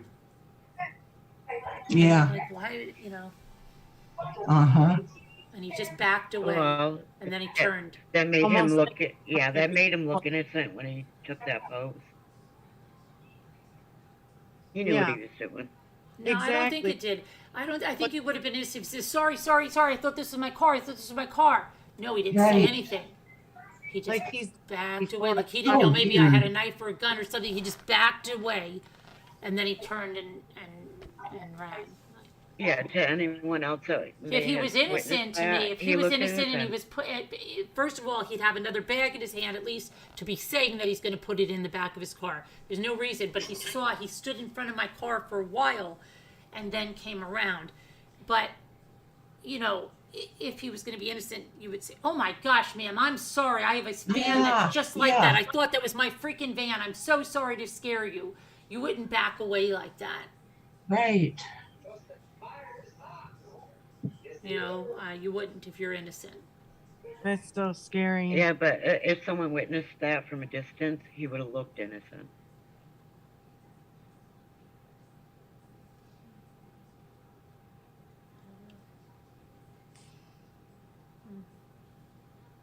I can see where that would freak you out. I know it would me. Oh, yeah. Well, Carolyn, I want to thank you for having me up here. Oh, well, thanks for coming up, gonna- Beth. Yeah, I'm going to go too because I have to go, hopefully, to the doctor and get my blood test tomorrow.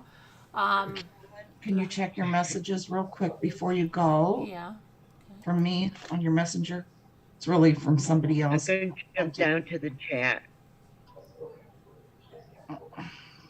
I'm going to jump down to the Oh, chat. okay, all right. So I'll be there. All right. Me too. Thank you, Caroline, for Okay. letting me. All right. Take care, guys. Thanks, Well, what Good time? night. guys. You Hi, only have to Tata. fast for 8 hours, Carolyn.